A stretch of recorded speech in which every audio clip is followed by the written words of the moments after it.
morning, everyone, and welcome to this, our annual University College Forum.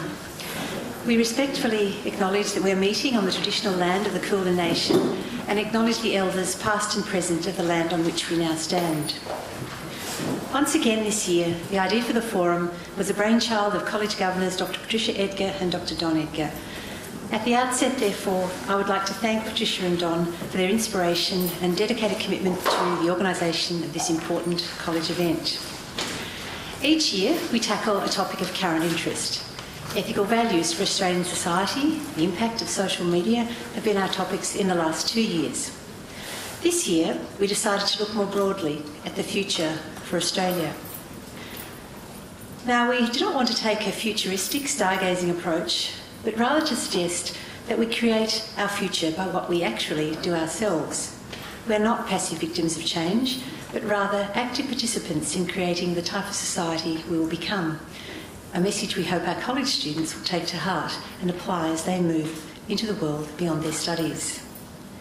No one could be a more appropriate speaker for this forum as a keynote speaker than Sir Gus Nossal, a man whose own activities in the fields of science, medical research and overseas development have already shaped the society we are today. Just a brief review of Sir Gus Nossal's achievements indicates how appropriate Sir Gus is to our future theme today. Sir Gus came to Australia as a child refugee with his family from pre-war Vienna, and he spoke no English at the time.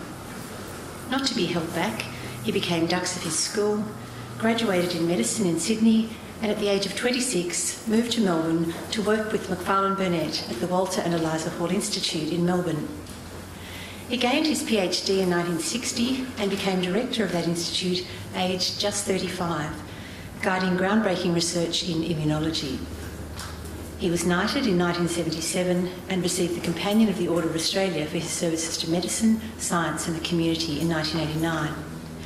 Among many other accolades, Sir Gus has been awarded the Albert Einstein World Medal of Science in 1990 and was named an Australian Living National Treasure in 1997 and was Australian of the Year in 2000. Beyond his scientific career, Sir Gus has been active in global health and health promotion, engineering and innovation, as well as Aboriginal reconciliation. He was also the chairman of the Strategic Advisory Council of the Bill and Melinda Gates Foundation Children's Vaccine Program. He is a member of the Global Foundation's Advisory Committee aimed at Australia's sustainable national development in a global context. We also have an exciting panel with us today to take the futures discussion further, and I welcome our distinguished panellists. However, I shall leave their introductions to Dr. Don Edgar, who will chair the discussion after morning tea. Sir Gus, we are very grateful to you for your willingness to address this year's College Forum. Please welcome Sir Gus Nossal.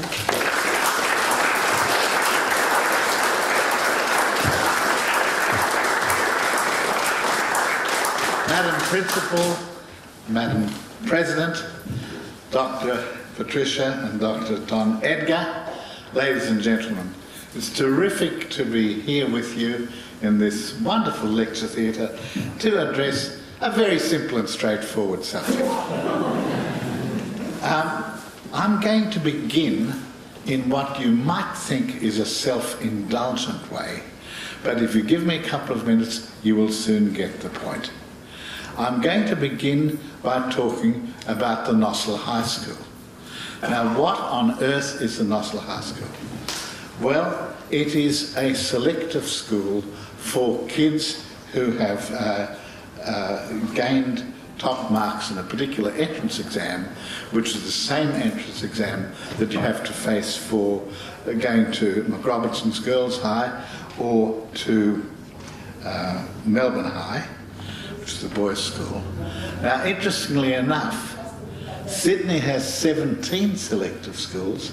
Melbourne, until quite recently, only had 2, and it now has 4 because the former Labor government wanted to expand the possibility of having a selective school to the outer edges of Melbourne. The Nossal is in Berwick, and the Suzanne Corey School is in Werribee. Interestingly enough, these academic high flyers who sit their exam when they're only in year 7 It was thought that the drainage point for those two new ones would be in the, broadly speaking, local geographic area. But so interested are the kids, and more particularly probably their parents, in this form of education that they have come from far and wide. And in point of fact, some of the kids that go to Nossal commute for an hour and a quarter to get there. So why do I mention this school? Let me first of all say that the Nossal High is a fantastic school. The kids are great. There are no disciplinary problems whatsoever. The kids are there to learn. They and the teachers are on the same tram. But lest you think, with this terrific study atmosphere, that these kids are all nerds, I can tell you from many visits there and many occasions of talking to them and talking with them, that they're equally good in extracurricular activities, music, drama, sport, debating, any extracurricular activity you might think of. It is just an exhilarating experience to be there. Now to the point. Only 16% of those kids are Anglo-Saxon. The others come from everywhere else in the world, of course mainly Asia, quite a few from the Middle East, some from Central Europe, relatively few from Africa. Most of them are speaking with a broad Aussie accent. They're all proud Aussies. They're all mates, regardless of the colour of their skin. And ladies and gentlemen, these will be the leaders of Australia tomorrow. I'm not suggesting that they only will be the leaders. Of course I'm aware of the fact that a lot of the bright Anglo kids are going to go to independent schools, and a lot of them will be going on scholarships and so forth. I'm not for an instant trying to pretend that they will be the only leaders. But the implications for Australia and for Australia's future of this multicultural leadership are enormous. So I think my first point is that one absolutely essential feature of Australia's future will be to continue and build on this multicultural tradition and on the tolerance and the fair go for all which underpins it in the main, the mateship. But ladies and gentlemen, is there some risk of us letting down this tradition? Think for a moment of our asylum seeker policies. This has been an unbelievably bad look for Australia in terms of our overseas reputation. It urgently needs to be redressed. And I think that this harshness that we're showing towards the asylum seekers is really a blot on the reputation of this country. Now, I think the first thing that needs to be done for Australia's future is that we have to improve the conditions on Manus Island and Nauru. The conditions are abysmal, the health facilities are primitive, the accommodation facilities are dreadful. We have to spend money in the short term to improve these two centres. But further to that, we have to speed up the processing work. We're on an intentional go slow at the moment on processing these asylum seekers. And we have got to work with the United Nations High Commissioner for Refugees and other countries in the region, including considering seriously the possibility that a good proportion of these people want themselves, and that's returning them to Indonesia to have another go at being settled somewhere. It is just not right that these people should be confined to those two centres forever or for many years. So we obviously have to work with countries in the region with regard to the final destiny of these people, given that they're not going to come back to Australia and given that it's now bipartisan policy that they will not ever be settled in Australia. Nevertheless, we have a responsibility to see them settled somewhere. And I think a big contribution to being able to further that debate with our Asian neighbours, with our near Southeast Asian neighbours, is to materially increase our humanitarian intake of refugees. And I would like to see it to go immediately to 30,000. And that, I think, would take some of the pressure off the people who would otherwise be tempted to come here. By the way, it's not illegal. It's quite incorrect to determine them as illegal immigrants. They are asylum seekers, and they're covered by all kinds of conventions. I also think we should speed up the processing of the Australian resident asylum seekers, including the ones on Christmas Island, and place as many as possible into the community, as indeed is happening quietly. Quite a few of the people are being dealt with by the NGOs within the community under contract from the government. And if we take those 4 steps, improve the conditions on Manus and Nauru, speed up the processing work, and have those people placed, materially increase our humanitarian intake, and speed up the processing of the Australian resident people, we have some chance of gradually restoring the international reputation of this country as far as migration is concerned. Now, ladies and gentlemen, the fact that many Australians, and I suspect quite a few people in this room, are ashamed of our asylum seeker policies, this seems to me is part of a wider malaise. I term this democracy fatigue. Democracy fatigue.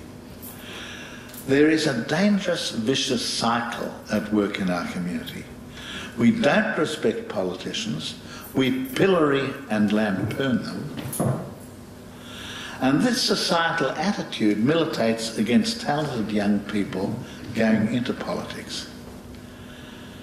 Yet I put it to you that potentially, and I stress potentially, politics is the noblest of all the professions, as it was in Athenian times.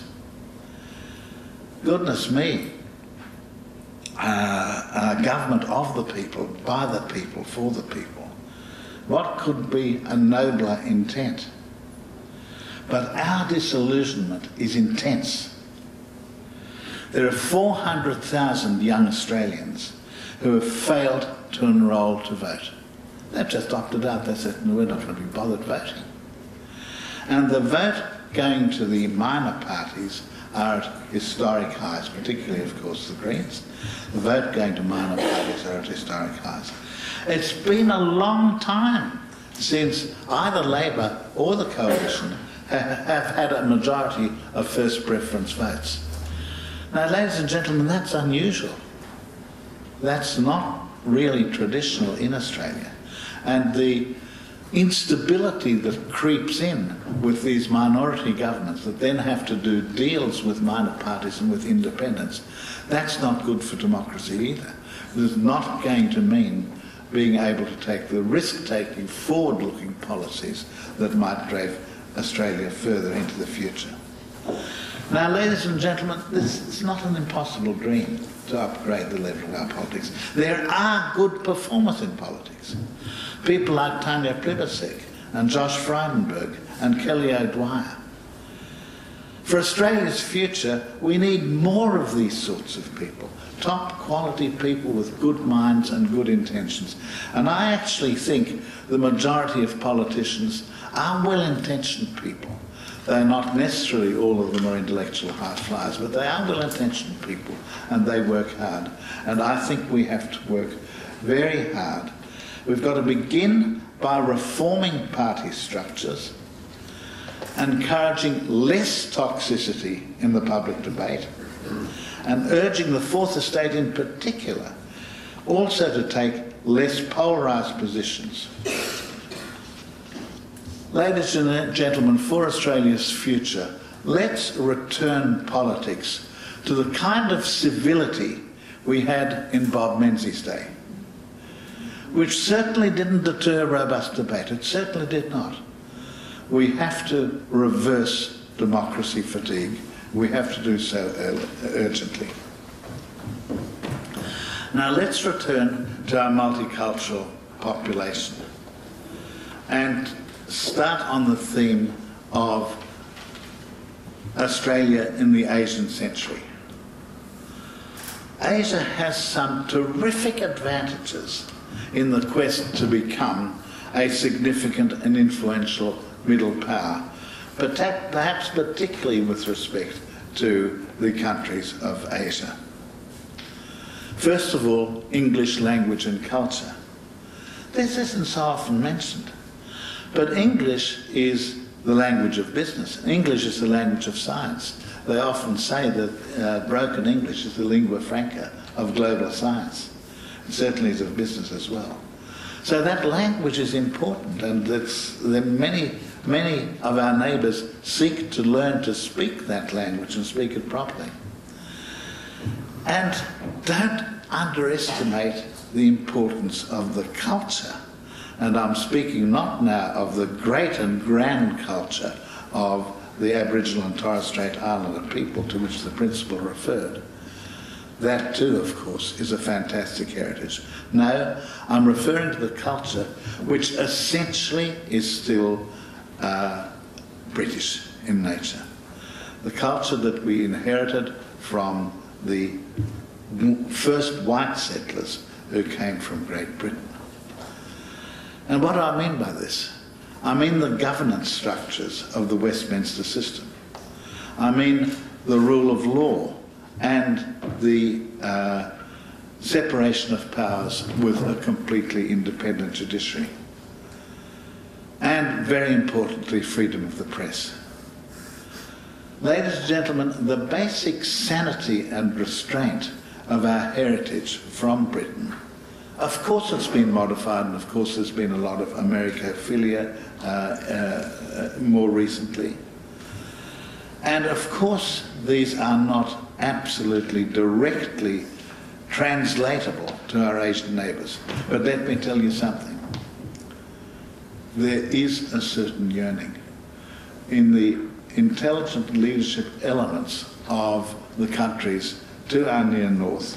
There is certainly a yearning for good governance. And I'm not suggesting we're corruption-free, of course we're not, but of a much, much less corrupt polity, of a much saner and more restrained political sector.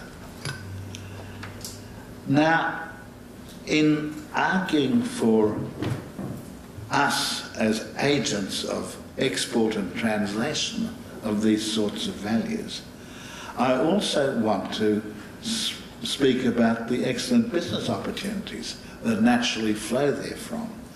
And something that other people don't often think about, what about the fact that we're in Asian time zones? That this is a 24-hour cycle, the business cycle these days. The world of commerce and business, it moves incredibly fast. And the fact that we're in a time zone when our Asian neighbours are awake and not asleep as they would be in US or European or British time zones is non-trivial. And underpinning everything that I've said about Australia in the Asian centre is, of course, education. In this college, I don't have to boost the idea of education as a prime Australian export. And I mean predominantly secondary, university, TAFE and postgraduate education. I don't exclude primary education, and I don't exclude workplace learning. But I'm speaking particularly about education as an export for our high schools, our universities, our TAFEs, and the postgraduate sector. And if we continue as we are doing to give high priority to this area, very, very important,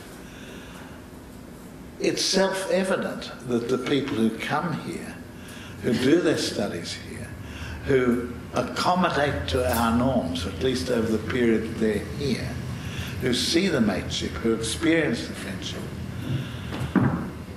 they will go back to their countries and they'll be friends of this country forever. There's absolutely no doubt about that.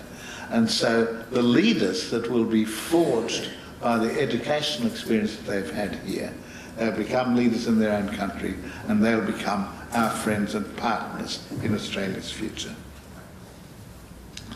Now, moving away from a particular focus on Asia, it seems clear to me that with the waning of the mining boom and with the disappearance of the motor vehicle industry, we're moving to an era where knowledge will be key. The clever country is not just a slogan. The clever country is an urgent necessity for jobs, for wealth creation, for our standard of living, for our future in the world. That means that science, technology, innovation, entrepreneurship, research, development, and R&D based businesses, these will be the keys to Australia's future. Yet, it would appear that government policies are not really attuned to this. University funding per student has gone down significantly and continuously, and it looks as though it's going to go down further in this upcoming budget. Research and development funding may well feel the axe in this budget. I was called up by a journo a couple of weeks ago assuring me that CSIRO was going to lose $150 million, and what do I think of that? Well, actually, I'm not did I think it was appalling and was correctly quoted in The Australian having said it was appalling.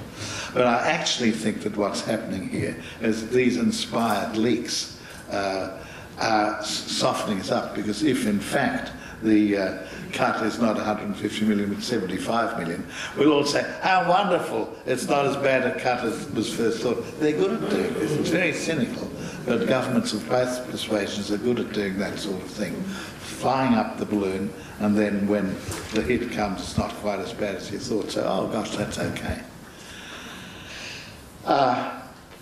The same is true for Defence Science and Technology Organisation, DSTO. I understand that in ANSTO, Australian Nuclear and Science and Technology Organisation, they are quite worried. And of course, from our point of view here at University College, the fact that the Australian Research Council is fearing the budgetary axe is very worrying. So all of these bodies, CSIRO, DSTO, ANSTO, ARC, the universities, they're all awaiting the budget next week with dread. Ladies and gentlemen, why is that so? There's no real perception of research and development as investment.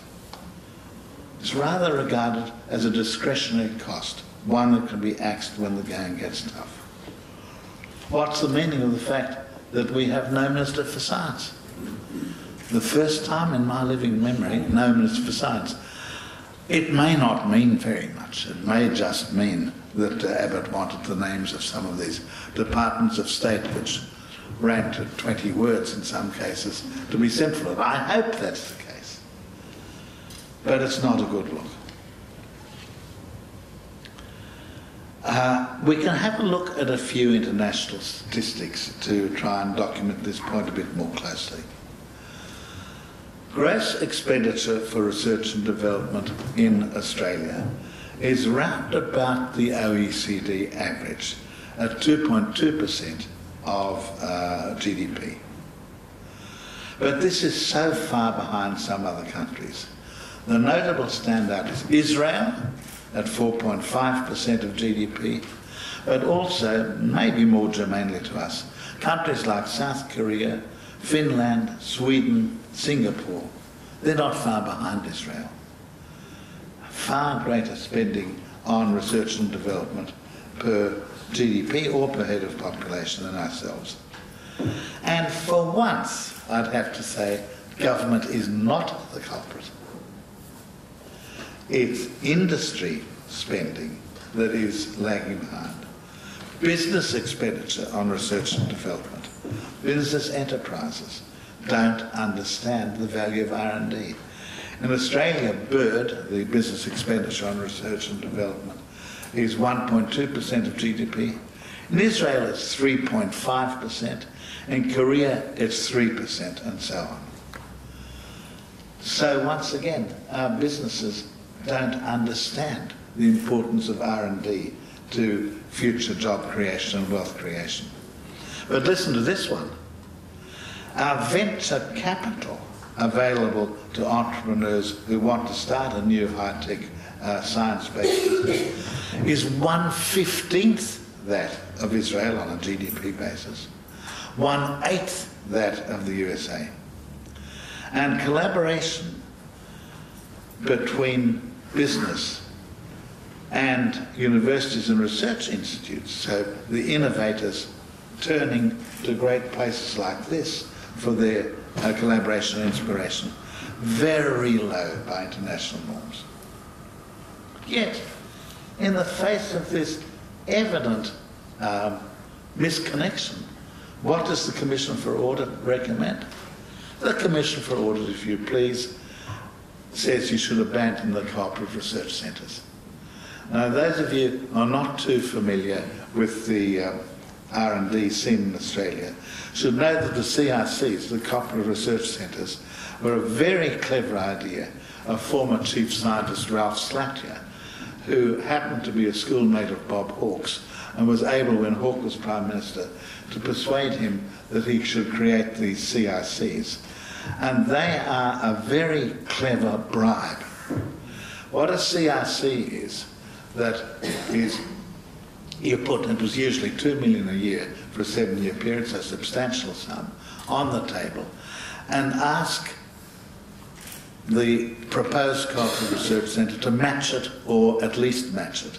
So you've got $4 million a year going forward for 7 years, quite a sizable sum of money. And the participants had to be academia, industry, and government science labs, usually CSIRO. So what a clever idea. You have the best researchers from universities working with the most enterprising industries and with that national icon, CSIRO, to forge a collaboration that would lead on to new businesses. And every analysis that's been done of the CRCs in the decade since has given them absolute top marks, except the Commission for Audit thinks they should be scrapped.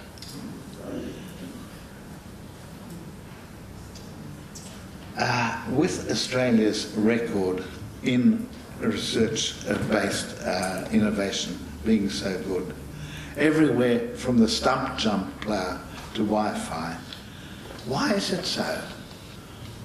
Why is business underinvesting in R&D? Well, I'll put to you a proposition with which you may or may not agree. People can look at things rationally, but nothing is as influential as your own experience. Your mind may tell you one thing, your gut may tell you another. And I think it is the case that in this country, captains of industry have no direct experience of Microsoft, no Sony, no Apple, no Pfizer. We made our wealth first off gold, and then the sheep's back, and then iron ore and coal, and then retailing and banking. There are a few notable and noble exceptions, of course, like CSL, Cochlear and ResMed in my own field of medicine. But we need vastly more of them in Australia's future. It's essential for the future that we come to regard R&D as an investment and not as a cost. So this is really, this time, a struggle for the hearts and minds of boardrooms. This is a jawboning exercise. We're not going to reverse history. We can't expunge the fact that we grew rich on mining, which, by the way, has its quite significant high-tech elements and where R&D has played quite a notable role. We can't suddenly create a global behemoth like Apple out of thin air. But we can point to significant achievement and even more significant potential with the fabulous younger Australian scientists. And though their number is small, some fabulous young Australian entrepreneurs There's a very interesting article in The Australian the other day by Mark Carnegie, one of our leading venture capitalists, touting this question of what R&D can do and what some of the younger entrepreneurs could do if only there was better availability of venture capital and of mezzanine financing. I think we have to win this battle of the hearts and minds of boardrooms and the concept of R&D as an investment and not just as a cost. Well, what then are the areas where Australia has a natural advantage? I'll begin with food and fibre.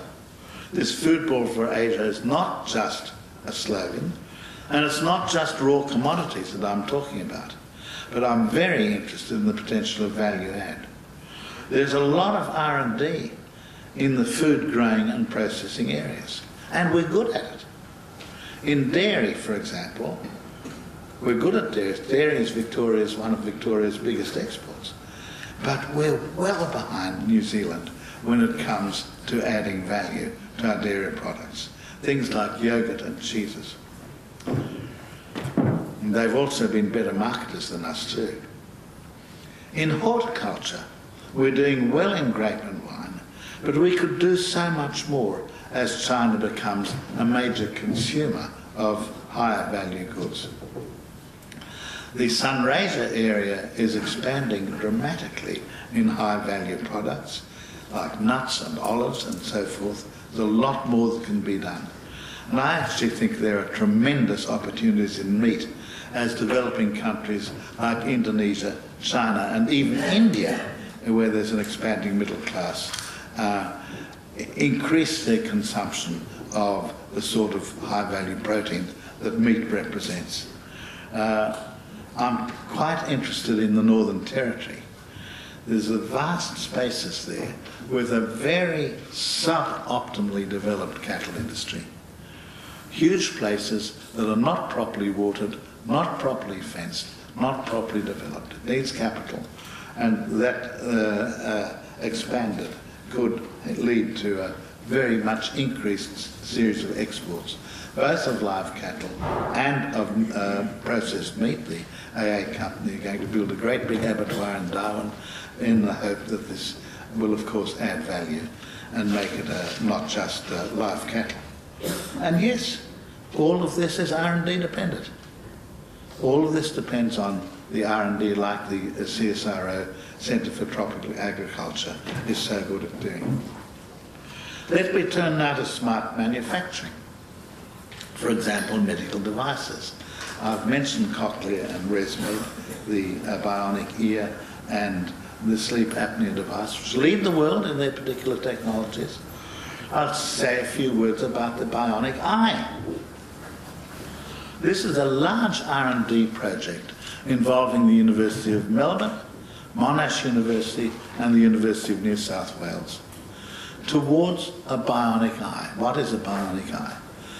Well, it's a tiny video camera attached to a pair of glasses which captures images and processes them and then transmits the results to a retinal implant, which in its turn then stimulates the optic nerve, which in turn sends messages to the brain.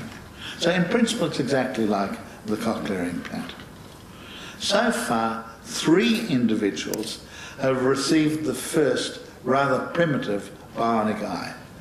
These are really heroes and heroines of medical research, helping the research teams.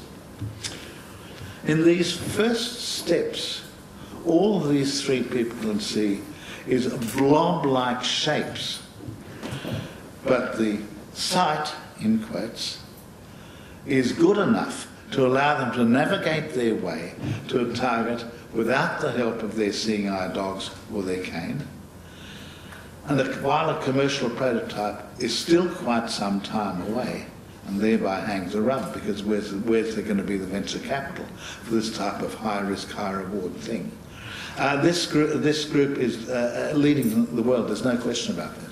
They're ahead of the Yanks. They won't be ahead of the Yanks for much longer unless they can obtain more secure funding. A commercial prototype is still quite some time away. Other smart manufacturing possibilities for Australia's future are in solar energy, industrial robotics, 3D printing, and quantum computers. I just mentioned these 4 areas because they happen to be 4 things that Australia is not very good at in the R&D space. Now, how to convert that research excellence to sustainable businesses and jobs? We're definitely hampered by our small domestic market and by our labour costs. I wonder how many of you know that rooftop photovoltaic solar panels are now on over 1 million Aussie homes. And how many of you know that the R&D that made those solar panels so good is almost exclusively due to Martin Green and Stuart Wenham at the University of New South Wales? Aussie research, leading the world. But who's doing the manufacturing? The manufacturing is being largely done in China. This is a dilemma. We've got to try and capture more of the R&D job side of things by smart production here, right here in this country. Well, this brings me to Australia's future in medical science, another field where our track record is excellent and where the future is even brighter.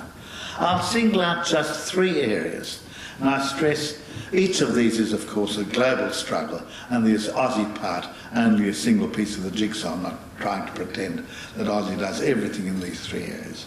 But the first one I'll mention is stem cells and regenerative medicine. Stem cell lines derived from human embryos have caused great ethical concern, but we can now grow these stem cells that are able to differentiate into any tissue of the human body from skin. And while until recently complex genetic manipulations were needed to convert these skin cells into stem cells, it would appear that even treating these skin cells in tissue culture with mild acid can reverse their development and make them behave like stem cells. Tremendous developments in the last few years. We have, of course, a large Australian participation with regard to blood stem cells in the field of bone marrow transplantation. We've got a broad research thrust here. But let me give you one, I think, immensely exciting example, published just last week in Nature, and I'm speaking about the work of Dr. James Chong and colleagues at the University of Sydney and the Millennium Research Institute at Westmead in Sydney. What they did was they got some stem cells. They used tricks to differentiate the stem cells into heart muscle cells, and then they implanted these cells directly into the heart wall of monkeys via catheters and special needles, and these monkeys had been given artificially a heart attack by the coronary artery being blocked. So an absolute model in a non-human primate of a very common ailment of humans, namely a heart attack. And what they were able to show was, published last week in Nature, that the grafted tissue replaced up to 40% of the dead muscle, and the team also achieved electromechanical coupling between the new muscle cells and the old muscle cells. And they also achieved ingrowth of host blood vessels into the new heart cells. This is an incredible achievement. And of course, clinical trials are still some distance away. Lots of things of going through ethics committee and all the rest of it. This isn't easy, this is long-term stuff. But what a potential. Now, there's been a lot of publicity about stem cells in spinal cord injury. But what I would say to you about the general field of stem cells is it is an absolutely equal degree of hype and hope. The hope really is there, but please avoid the hype. And I'm happy to say that our own stem cell scientists, the big group of them at Monash and other teams too, they have avoided the hype.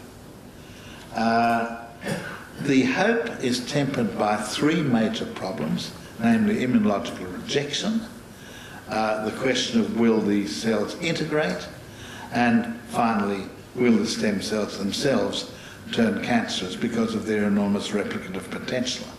But I put it to you that all of these problems are being overcome one by one. You've seen the integration in this heart model.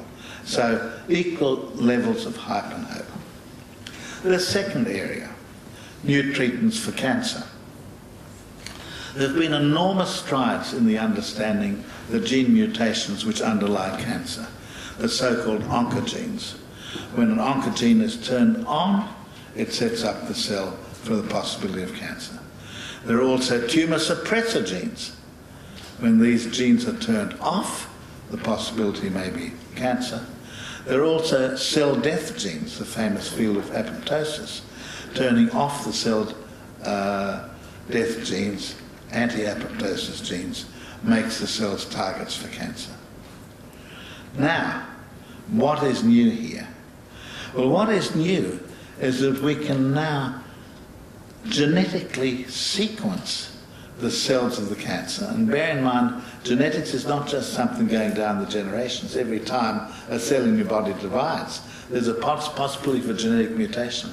There's what we call a somatic genetics, a genetics going on inside our own bodies. And cancer is a genetic disease. It's a DNA disease of the cells gone wrong. And what happens in this area is that we've identified new targets for therapy. Now, the molecules and the new metabolic pathways which can be revealed by this genetic testing can be attacked by new and more specific drugs. We're in an era of targeted therapy. We're in an era of personalised medicine. A given person's tumour today can have approximately 300 of the most important genes in the cancer process sequenced. The cost is at the moment around about $5,000. And in trials that have been done on reasonable numbers of patients, some hundreds of patients, 3/4 of the tumours showed up a druggable target. A target molecule on or in the cancer cell which could be affected either by a monoclonal antibody or a new drug.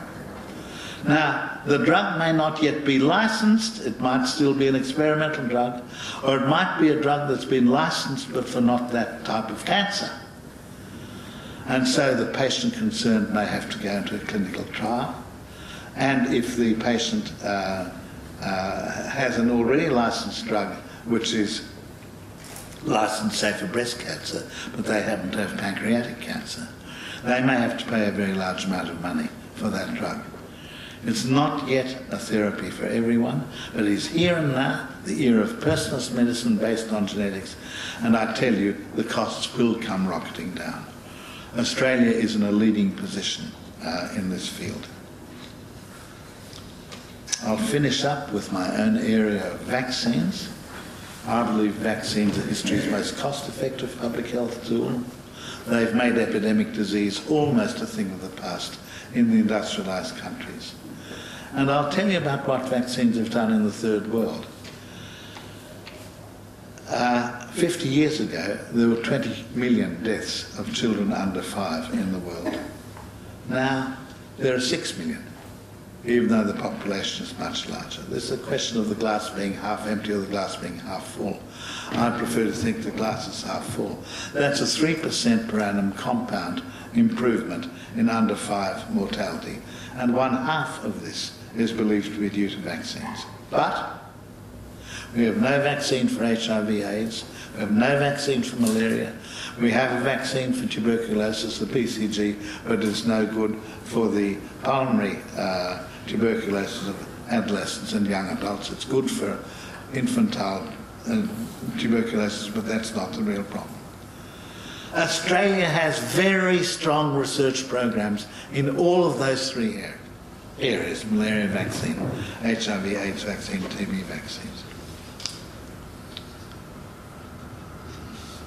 Now, of course, a lot of these diseases are problems much more of the developing countries than for Australia.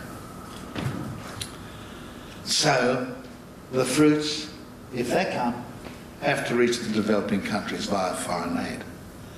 Well, what has the lucky country done? The beautiful, rich, lucky country. Having pledged as bipartisan politics that the 0.3% of GDP which we spend on foreign aid will go to 0.5% by 2015-16. That's the year of the Millennium Development Goals when they should be reached. Having pledged that as bipartisan politics, both political parties walked away from the pledge. First Labor, now the Coalition. And guess what? Just recently, Australia's foreign aid has been permanently capped at $5 billion. That's back to the US, to the 0.3% of GDP, from which this wonderful thing of going to 0.5% was pledged. And out of the 0.3, pettifogging 0.3%, the expensive asylum seeker solution has to come out of it. That's 1.2 billion out of the $5 billion. The lucky country as a generous country. At the same time, Britain, which pledged to go to 0.7% of GDP, from their approximately same position as ours, has exonerated foreign aid from any budgetary cuts and is well on the way. It's reached the 0.5%. It will go to 0.7%, which is the UN mandated desired level. The lucky country may not be that generous when it comes to looking after the less advantaged of this world. Madam Chair, recapping. Australia's future needs a much more enlightened policy for asylum seekers. Australia's future means seizing opportunities of multiculturalism, particularly engagement with Asia. Australia's future means embracing a less toxic political culture. Australia's future means investing heavily in the clever country with education, R&D, innovation and entrepreneurship. Australia's future means optimising opportunity where Australia has a natural advantage, e.g. agribusiness, and or where there is a great tradition, e.g. medical science. Australia's future must mean Australia remembering that it is the lucky country and that aid to developing countries is really important. Thank you.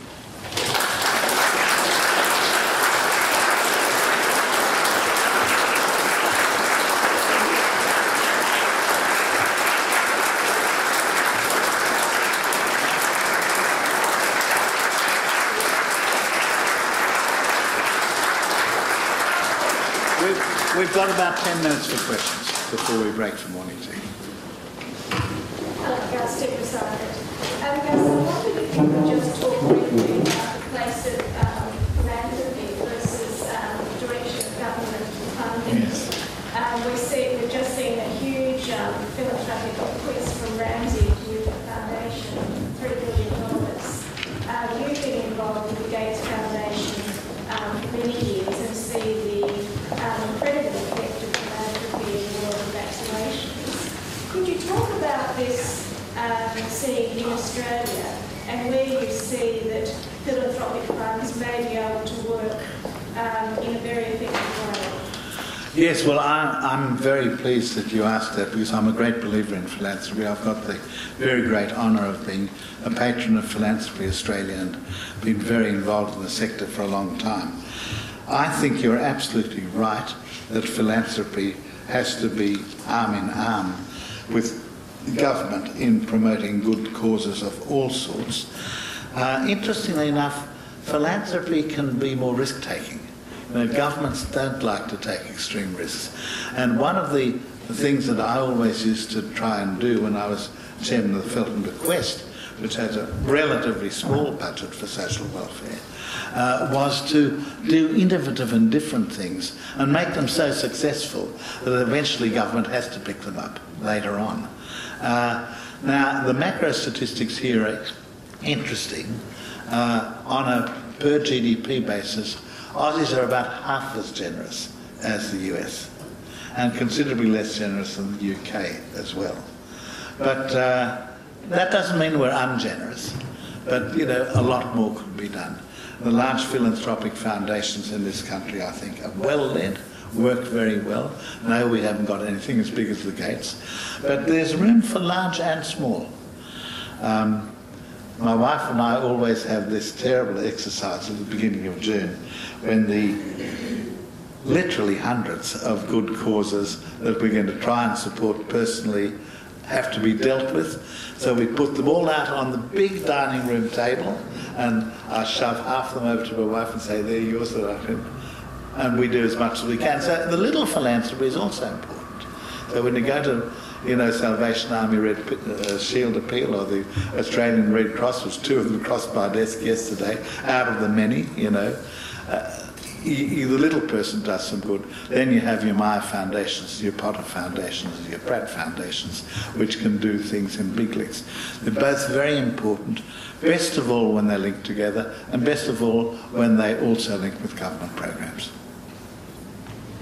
I would like to pay tribute to an inspirational speech, and in particular, the way you began it. I knew every fact in that particular part, but it was as enriching to me as all the things I didn't know, because you communicated so beautifully the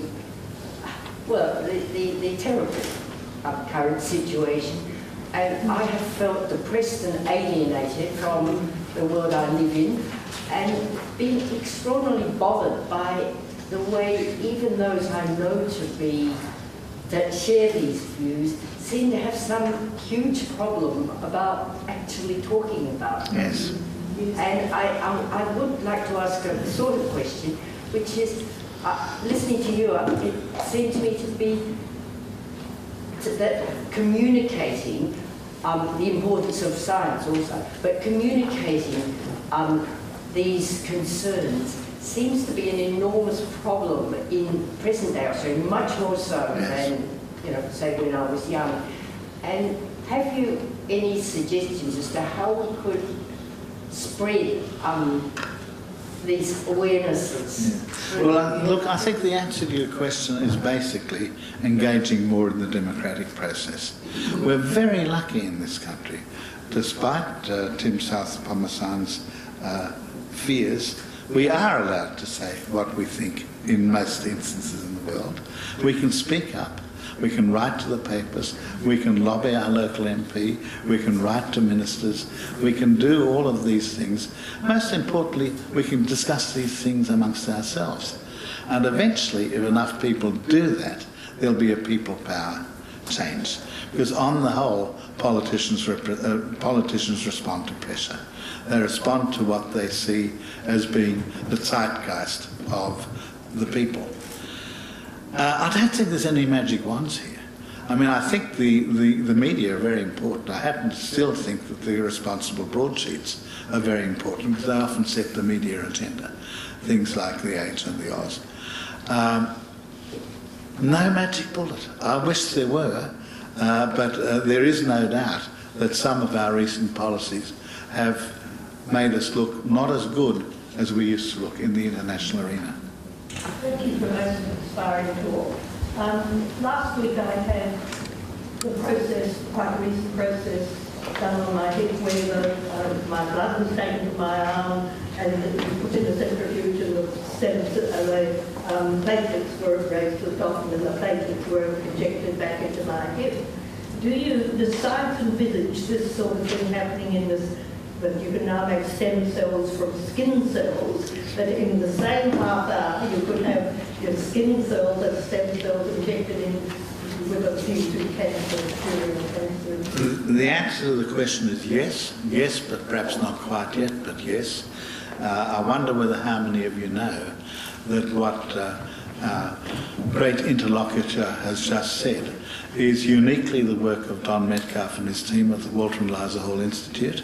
It was in fact Uli Dursen in his lab who discovered the fact that you can mobilise stem cells, hematogenous stem cells in this case, from the bone marrow by a very simple device of injecting a blood cell hormone called GCSF into the patient, which brings out these precious stem cells into the peripheral blood. So rather than having to take a painful bone marrow biopsy from the sternum or from the hip, we can now get these stem cells exactly as you've said, by transfusion, by simply taking out the blood, removing the white cells, putting back the red cells in the serum, and there's your lovely population of stem cells. It is in fact the case that the word bone marrow transplantation is now a misnomer, because all over the world these stem cells are being taken not from bone marrow but from blood through Don Metcalfe's inventions. So thank you very much for the question. It will be similar for stem cells derived from the skin. We do have problems that I've mentioned. We do have the problem of cost. And I think that question of individualised medicine, the person's own stem cells being used to repair their defects, will actually mean you've got to do it over again for each particular stem cell population. Whereas, of course, if you were to have stem cells from these embryonic stem cell lines, or a different person's stem cells, you can bulk it all up and use one person's stem cells for 100 treatments, and that would be much cheaper. But as science advances, costs come rocketing down. And who would have thought that ordinary Aussies on the pension could and would afford total hip replacements, $15,000 worth, all through Medicare. So, if you'd asked that question 25 years ago, I said, no way in the world that the government will ever be able to pay $15,000 for a hip replacement. Today we'd say, no way in the world the government will pay $15,000 for personalised medicine for your cancer mutation. But I think in time costs will come rocketing down, and as these treatments become mainstream and more effective, they'll be more widely used. Are there population limits for the lucky country? Well, the question of population is a good one, isn't it?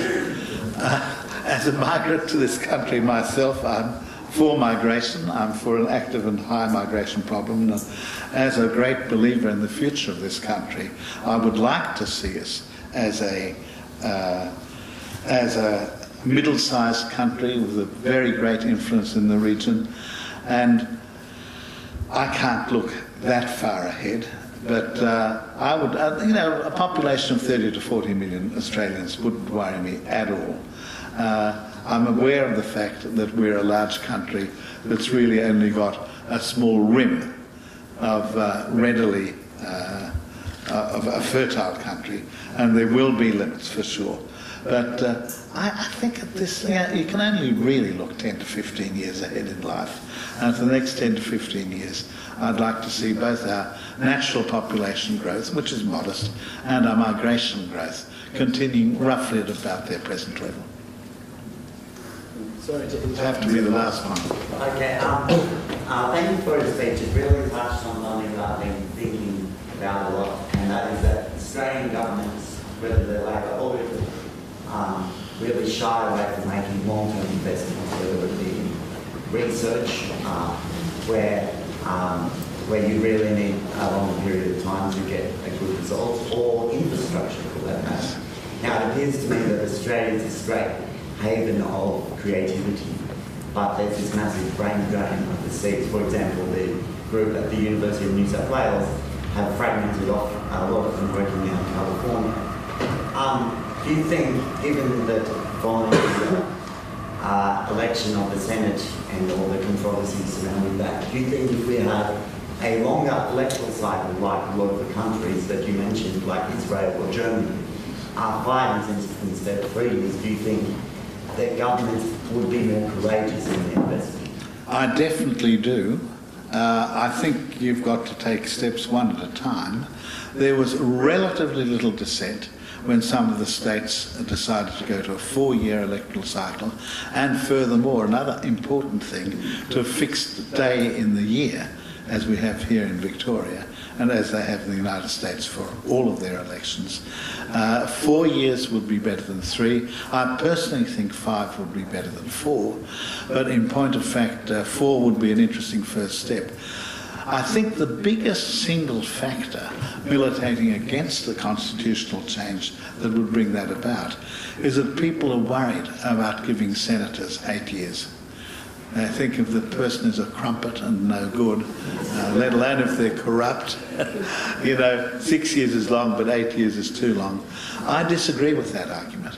I think that an 8-year term for a senator would be a small price to pay for having at least 2 budgets when a government could do worthwhile and adventurous things.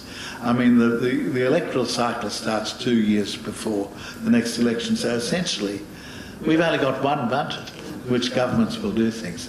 And won't it be interesting to see what hockey brings us next week? I am not actually holding my breath.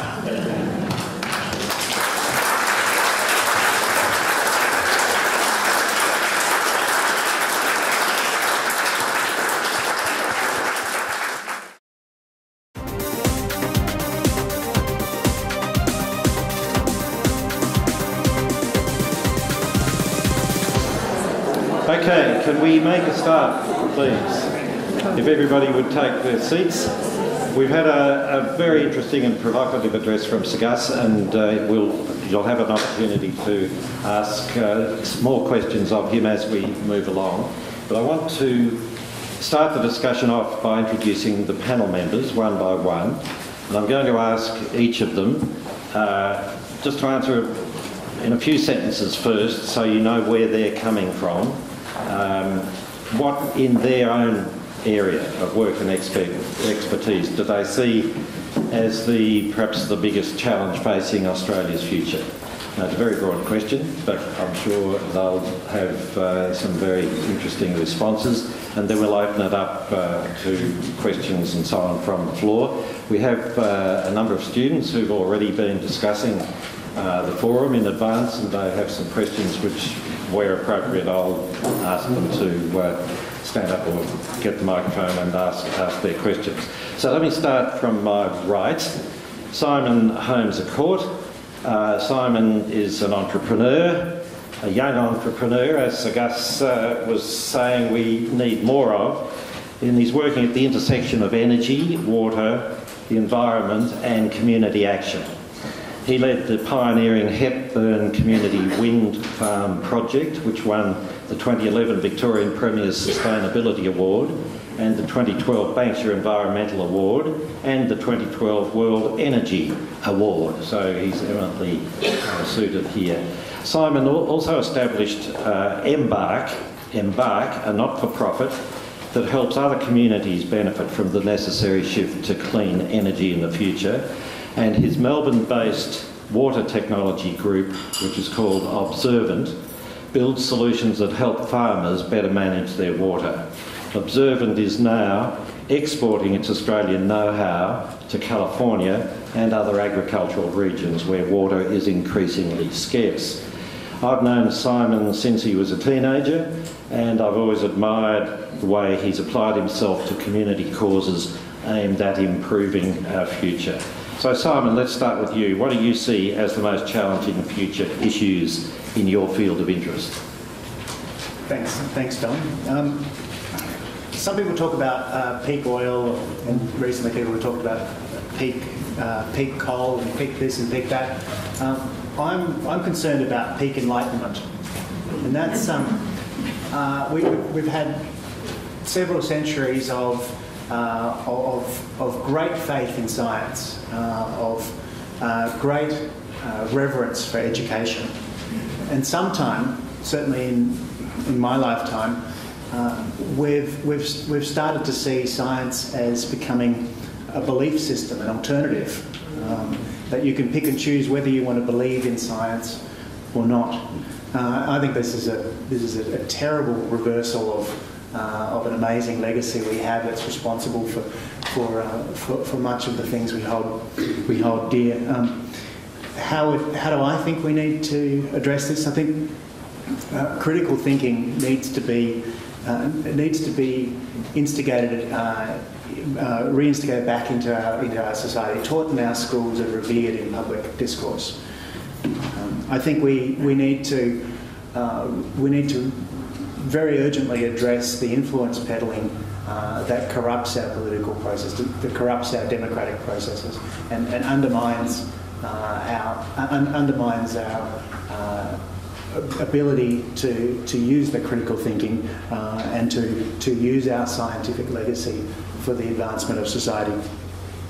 And I think we need to address the growing inequality, reverse the growing inequality of society, not just here but also abroad, that threatens the social foundations of our cultural identity. With a more enlightened society, I think that we will accept that we need to adapt to a future that is not built on exponential growth, and we will accept the climate science and the impact that has on this very vulnerable country, and this country that's currently very much dominated by exploiting the fossil fuels, which are now, we're recognising, becoming a liability and no longer an asset for this country. So I'm looking forward to continuing your work on ways to help people engage on those issues and address this issue, I think, of peak enlightenment. I hope that our peak is still ahead of us. That's a lovely phrase to come back to. We've had the failing democracy issue and the notion of enlightenment and returning. We'll certainly come back to that. Let me introduce Dr. Bob Birrell. Bob's Director of the Centre for Population and Urban Research at Monash University. He's advised various governments on immigration over the years, on demographic change and social policy. He has a special interest in the skilled migration program. Just as a bit of an aside, Bob came from doing his PhD at Princeton University to start teaching sociology at Monash. In the same year I came from teaching at the University of Chicago to start teaching sociology at Monash. That was 1970, a long time ago, Bob. So in terms of your interest particularly, Australia's changing demographic workforce profile over many years, what do you see as the key issues looming? Thanks, Don. When I first met Don in 1970, just like he is now, full of energy, full of ideas, didn't mind upsetting people. He was an inspiration then, as he appears to be now. My interests have changed a little bit as I near the end of my academic work. I'm more interested in the bigger picture, and the bigger picture relevant to Gus's presentation, which I find most interesting, is that back in the 1980s, we had a reforming Labor government led by Bob Hawke and Paul Keating, and they decided that we should open up our economy to the globe. We should apply the blowtorch of international competition and market forces, and they believed that wouldn't turn us into a quarry, but rather we would develop a mixed economy, part quarry, part farming, but part knowledge-intensive industries. It hasn't happened. We have become basically a quarry and a giant oil and gas well. We're doing exceedingly poorly as far as exporting knowledge-intensive goods and services are concerned. Just one figure for you to keep in mind. In 2012, we imported to Australia $160 billion worth of elaborately transformed manufactures. That's almost all manufacturers except lightly processed commodities like alumina. We imported $160 billion worth. We exported $28 billion worth of elaborately transformed manufactures. And the gulf between the two is growing dramatically. Our entire lifestyle, consumer lifestyle, is now built on imports. And most of our industry is dependent on imports, machinery, electronic gear, iron and steel even. We export iron ore, but import the wagons that transport the iron from Pilbara to the port. Same with LPG. We're about to export that, and we're going to do it via ships built in South Korea. So it's this issue which interests me. How do we get to this stage? There's the great ideas of somebody like Gus telling us that sooner or later it will happen. With the Asian century, is this really likely to occur? Meanwhile, in relation to demography, we are currently 23 million, and yet a quarry. So how is it that our population is growing so fast, 2% per annum, faster than any other developed country in the world? How is this so, given that our major industry that determines our well-being is extractive? How is it that it is current policy to maintain that 2% growth rate so that we will, at this rate, be well over 40 million by the year 2050? So these are the big issues that interest me these days. Very good, Bob. Thank you. We'll come back on certain of those issues too. Jan Owen is CEO of the Foundation for Young Australians. Now, I've also known Jan for a long time, since certainly the days of the Institute of Family Studies, and I've long admired her work for Social Ventures Australia and as the founder of the Create Foundation for Children and Youth in Out-of-Home Care. That's an issue that never goes away, it seems. Jan's also a board member of ANDI, A-N-D-I, the Australian National Development Index, which I hope she'll be able to comment on later. She's chair of Bridges to Higher Education. She was winner of the 2012 Fin Review Westpac Women of Influence Award and a patron of Vanish, tackling issues of inequality and youth disadvantage. So Jan, you've always been concerned with young people's well-being, you've always worked closely with young people. How do you see this panning out in a future Australia? Optimistic, negative, your views?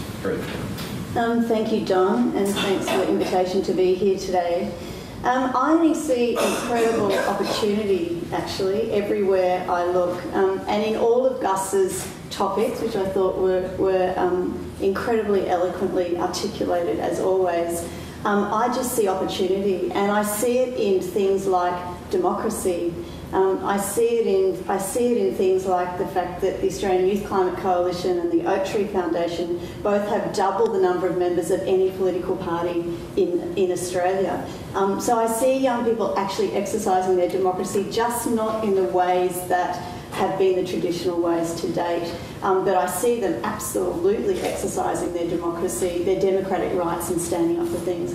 I see incredible strategic disruption, and I love a bit of disruption. And if it's strategic, all the better. I see young people in this country leading more innovative, entrepreneurial responses to social issues, not just in our backyard, but also globally, and they see those issues as global issues, not things that just we care about what's going on in Australia, but actually coming up with innovative and entrepreneurial responses in profoundly interesting ways. I see that in university campuses, I see it in Indigenous communities. I saw the first group of young Indigenous people in Australia to whom we have done things endlessly for decades and decades. I saw that group of young people stand up for the first time ever and run their own social media campaigns around issues that they cared about, took charge of them, engaged tens of thousands of other people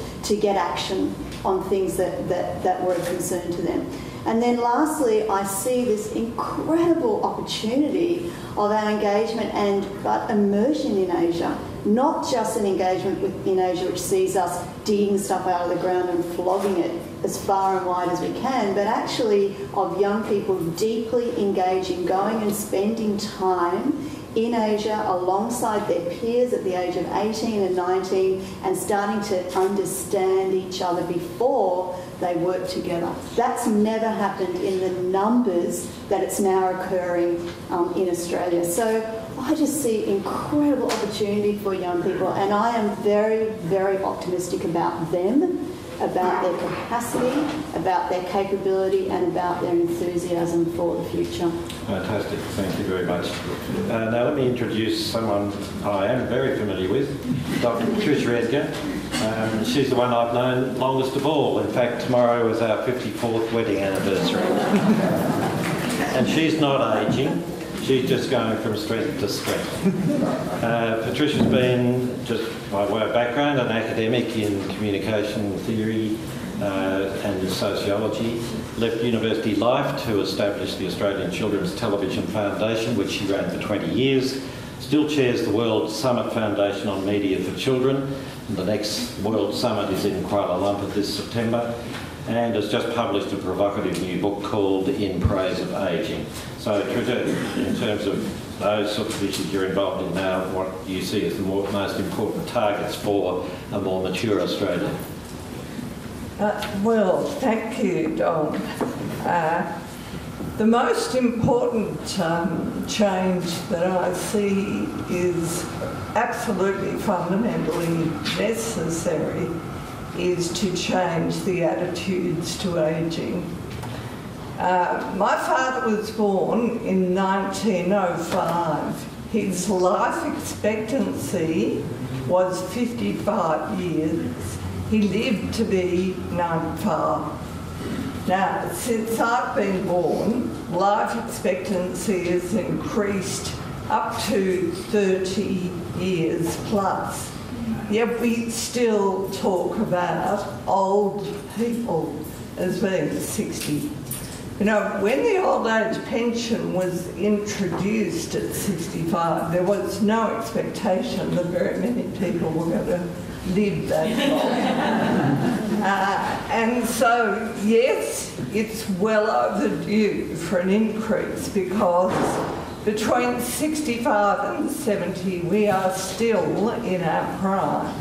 However, what governments need to do is to develop policies which will end discrimination in the workplace. Develop positive policies that are going to change the negative attitudes to ageing. Employers need to open up the workplace and be much more flexible about the way they employ older people. So there can be part-time employment, so there can be flexible hours. And the medical profession needs to change its focus from seeing health as disease prevention to being much more proactive about the way you change a person's lifestyle to keep them healthier very much longer. I mean, drugs and treatments have done this, but we still don't eat well, we don't exercise as we should, we don't do the things that we need to do to live a rewarding long life, because we are going to live a long life. Now, the media are certainly part of this, an essential part, and they too are locked in to this sort of negative portrayal of ageing. On the media, there are all sorts of other issues which I'm sure will come up in the discussion, but I see fantastic potential there for education and for the positive development of children. Okay, thank you. Now, we have a couple of questions from students for Sir Gus that, in part, I think you covered in your talk, but I'm going to throw to Sunny Sanjana on a particular issue. Sunny there? She's not here? All right. And Samantha, your question? Sunny. Oh, Sunny over there. There you go. Sunny, you had a question. Genetic research seems to suggest that the future of treatments will be based on genetically modifying genes to treat illnesses. Do you believe that this is the most ethical way to go about diagnosing and treating predisposed medical conditions? That's a pretty open-ended question, Sunny.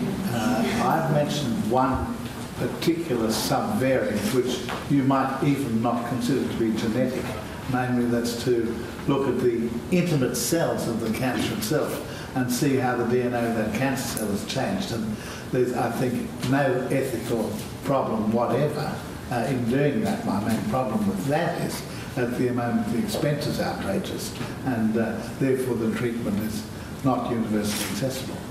Now, as to the question of whether we will ever, quote, interfere with the genes proper of the patient themselves, I don't know, because the technology really doesn't yet exist. On the other hand, if I were to think, for example, of a disease like haemophilia, if I could then restore the blood of that person to normal by a genetic manipulation, and if I could assure myself that it was safe, I don't see any ethical problem with it. There's a very great guy at the University of Melbourne called Bob Williamson, who became famous for experiments on cystic fibrosis. And he actually had an experimental gene therapy for the respiratory tract of the cystic fibrosis kids, where he inserted artificially the relevant genes. The trouble was, it didn't get very far. It was only able to alter the genes of a relatively small proportion of the cells concerned, and he dropped that line of research. Once again, had that been successful, I would have seen no ethical problems with it. Okay. Samantha, did you want to just follow up your question on resources? No, that's fine. So okay, fine. Sir Gus raised a number of issues about Australia's responsibilities in Asia, our future in Asia, and how we deal with that. He mentioned the whole way we treat refugees from other countries. And I'd like just to ask if any of the other panel members have comments on the way they see Australia dealing with other nations, either in terms of trade or migration or education, that sort of area. Is there any other comment from panel members at all in relation to how you see, Bob, particularly with population, skilled migration issues compared with jobs for locals? Any comment there? Well, the number of people we take on our humanitarian program at the moment is about 15,000 under the coalition government. It's not a major component of our total migration intake. Last year, we had net overseas migration level of 240,000. So we have record high levels of permanent entry migration, that's people who get a skilled visa or a spouse visa.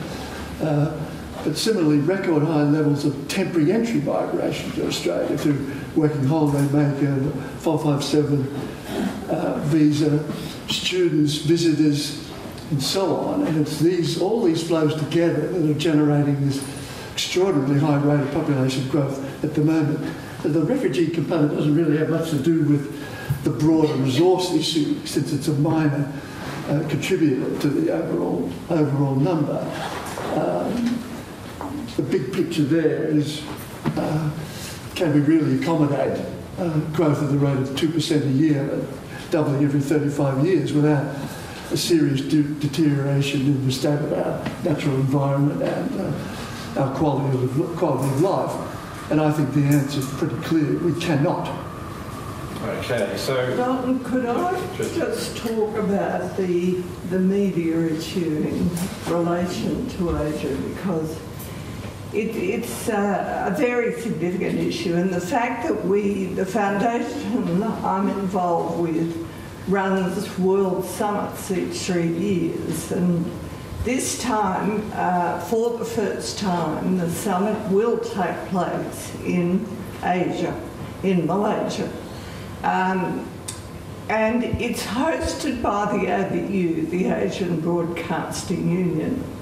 The Asian Broadcasting Union has a membership of nearly 300 organisations to do with radio and television, and they have an audience reach between them of 4 billion people.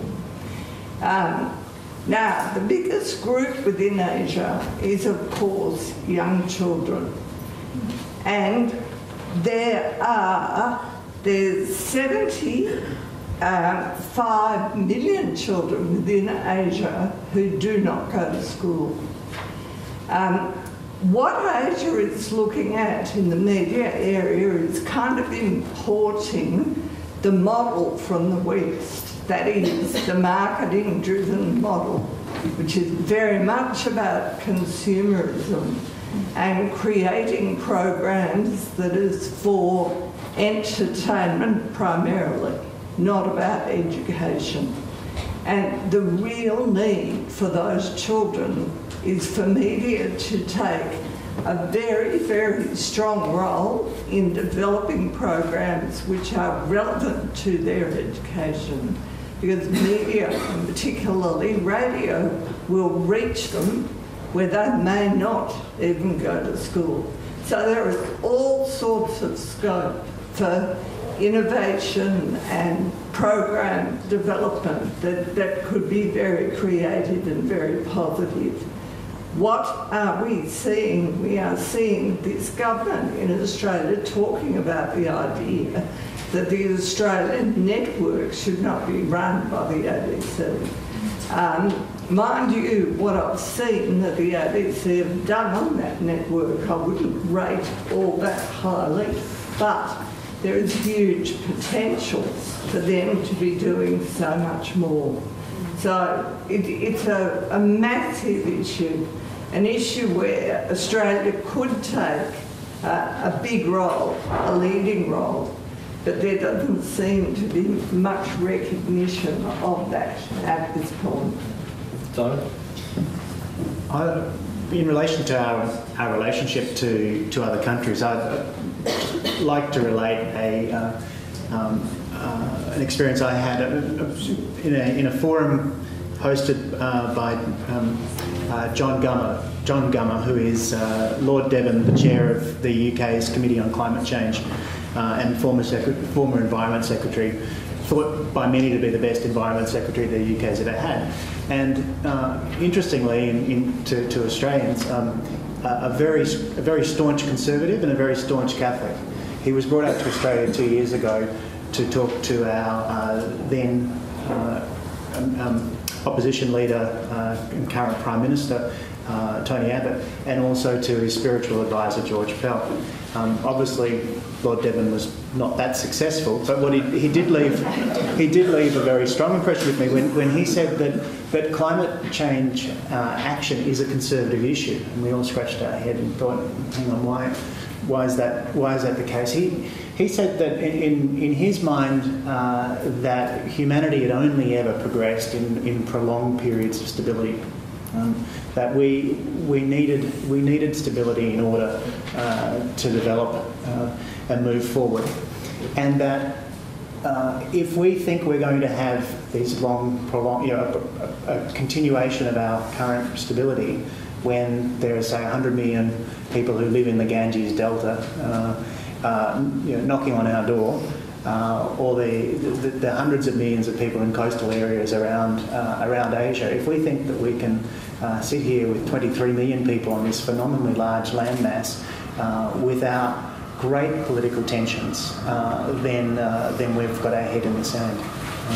So it really struck me that it's a political issue, or should be an apolitical issue, that is not only critical for people outside of our country, but very much our way of life going forward.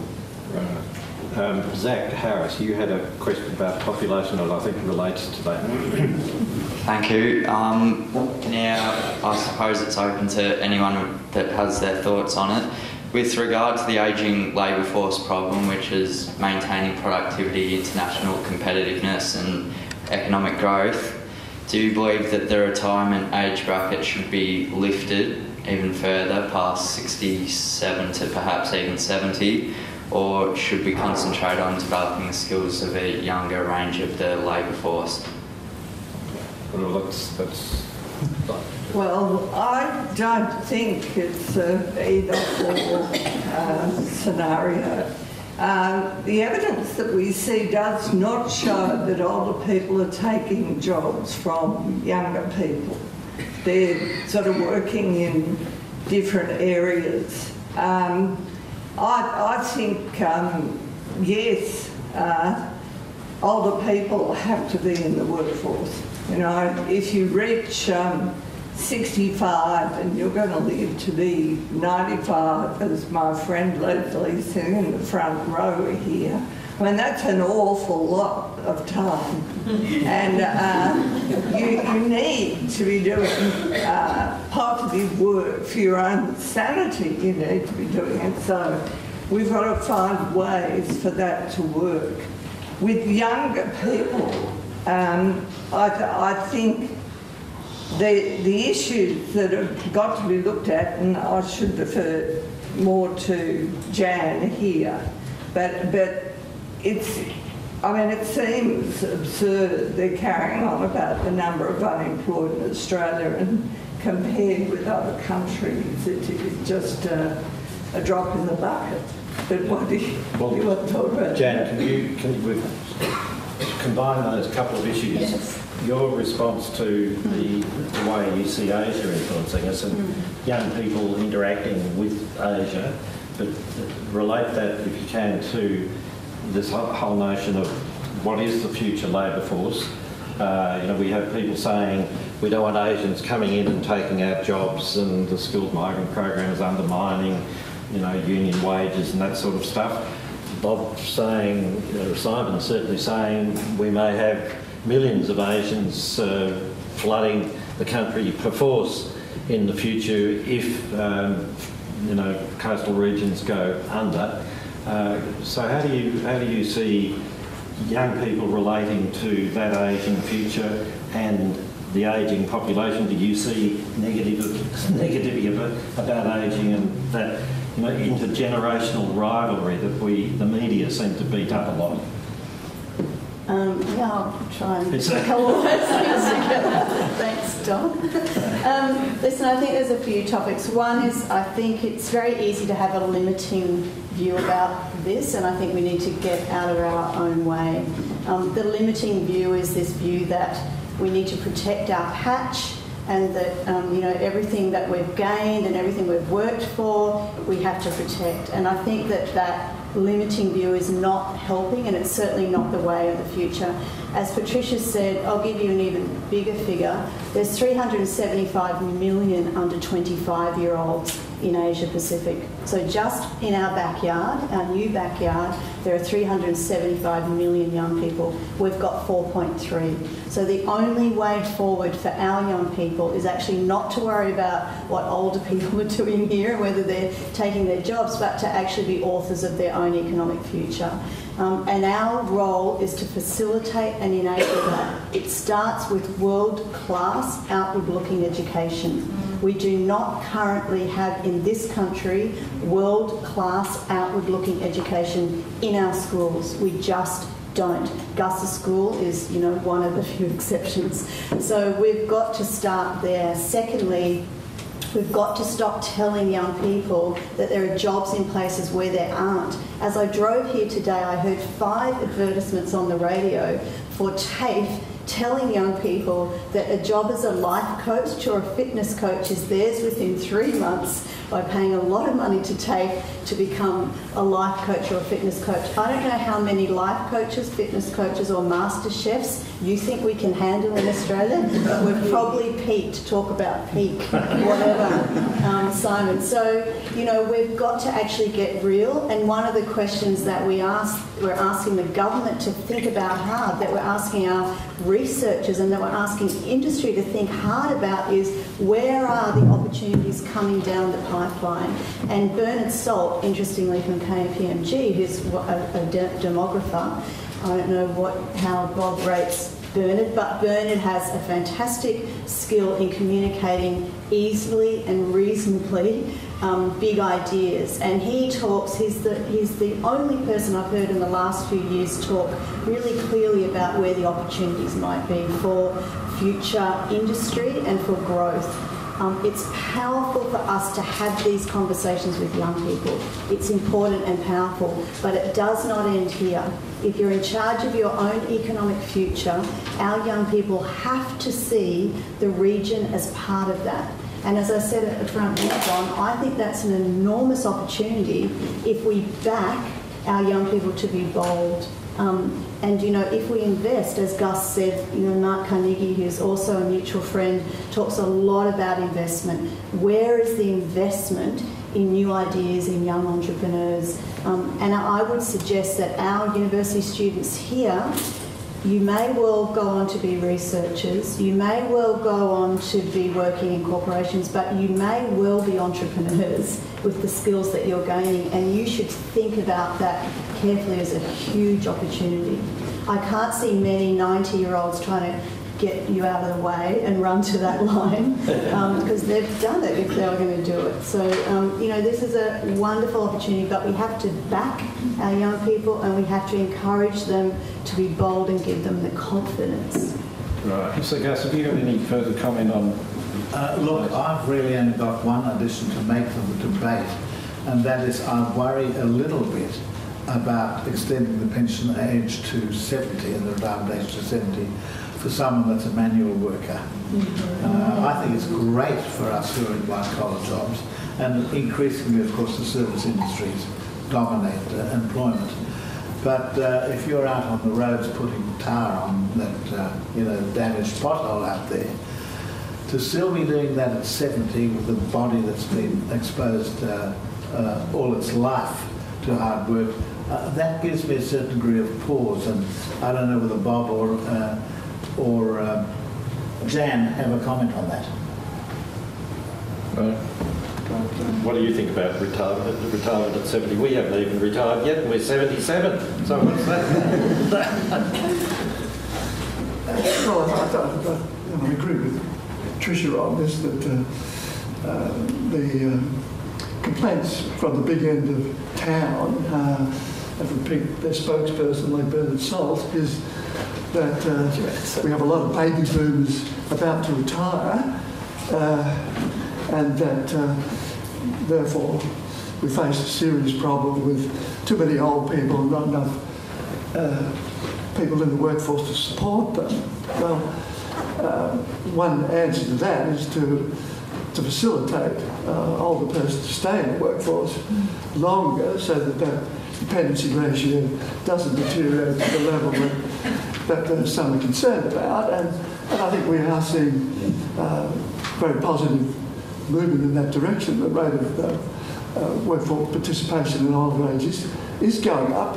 One figure that particularly struck me, the gloom and doom merchants like to point to Japan because it's well into this ageing process, many years ahead of us. But at the present time, about 20% of 65 plus year olds in Japan are in the workforce. 20%. We're currently 16%. So that's an adjustment which is coming to grips with a problem we do have to face it, more older people. But I take Gus's point that this has to be introduced humanely. You can't expect people who've been doing manual work all their lives to go on forever and a day. But I think probably the key point is the one that Tricia emphasises all the time, that we've got to remove discrimination against age to open up this process. Yeah. There's a question in the audience at the back. Can I just make a point too that reflecting all the unpaid work that goes on in people's own lives? Can we just wait for the microphone? Some of us, we can't hear. Many women in particular, of course, do the primary caregiving, and if you remove all the people who do voluntary work and caregiving from that segment of the workforce, the unpaid workforce, then who's going to do it? So paid work, the emphasis on paid work as you age is not the only form of work that I think can be conducted, and I think perhaps that needs to be recognised too in economic arguments in terms of whether people are eligible for pension or otherwise. Yes, absolutely. And I'm going to get Tricia and Jan to comment on that because they're both involved with that. This question at the front. Yes, second row here. You need the mic. Sorry, you're running. Hi, I'm Pip Mackay, and funnily enough, I'm a life coach and have been for 14 years, and I employ people both here in Australia and also overseas, not just full-time but also part-time. But my question is really, it's not really a question, a comment I suppose, about small business. I'm a small business owner, and not all small business owners are particularly entrepreneurial, but they make up a huge percentage of the population. And it doesn't matter how old you are as a small business owner, you can continue for the rest of your life earning money, doing what you want in a way that you want to. And considering that such a huge percentage of the Australian population is employed by small business or are small business owners, I mean, in a way, does this solve some of the economic problems and some of the ageing problems that you've been discussing? Right. Jan, do you want to comment first? And then well, I think that's a fantastic point about SMEs. So they make up about 75%, and particularly women. So the majority of women in business, small business, are running their own business, and as you rightly say, and as you have done, employ other people. So it's definitely a very viable part of the economy. I really like though this. I think we get very quickly in Australia, for a whole heap of reasons, into very limiting arguments without giving ourselves the time to think them through. So the commentary about raise the pension age so people are working more, but the cost of that economically to a community when there are carers and people have other responsibilities that they were looking forward to taking up, including grandparenting, which again is a massive part of the economy. I don't know if it's been monetised yet, Tricia, but it should be, because grandparents are very active in the role of their grandchildren, and that's a massive, massive cost. So, again, I think we very quickly here, for some reason, because we're on a 24-hour media cycle, get very quickly to kind of, pronouncements without giving ourselves time to think through some of the applications and some of the ideas. But there's no doubt for young people that small business, I think, is an absolutely viable option, and again, we're encouraging young people to look at that as well as a raft of, very much so, encouraging them. The caring side has been monetised, and the figures are quite staggering.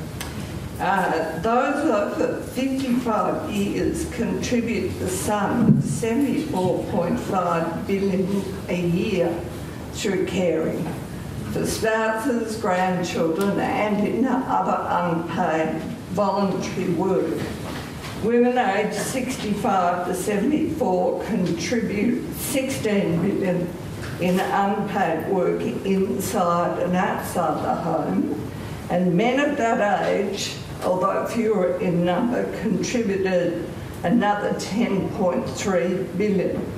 Now, many older people, as you say, have stepped into these roles of caring, of volunteering, creative roles, all of which are not really recognised when you come to look at GDP. And a suggestion was made recently, which I thought was a very good one, that and particularly for those who want to do this work and cannot get jobs, that voluntary work should qualify as work for the dole. They're talking about people having to work to get the dole if they cannot get jobs. But all these other opportunities are available, and indeed society could not function without people in these roles. These are the things that bind a society together. They're the glue which make the community function. And they're not recognised, and they should be. Jan, can I get you, just before we go to other questions, Jan's been involved with the Australian National Development Index, which is a new look at trying to get governments and others to look at a different way at GDP. You know, what is productivity? What is growth? What is well-being? Do you want to just say briefly what that is? So just very quickly, the best work on this has been done actually in Canada, and they have a wellbeing index which is pretty much what we're trying to replicate in Australia. What we like about it is it has at least 10 different indicators that are beyond the kind of things that we would normally measure on GDP, for instance, and starts to look at everything from safety and health and how people perceive each other.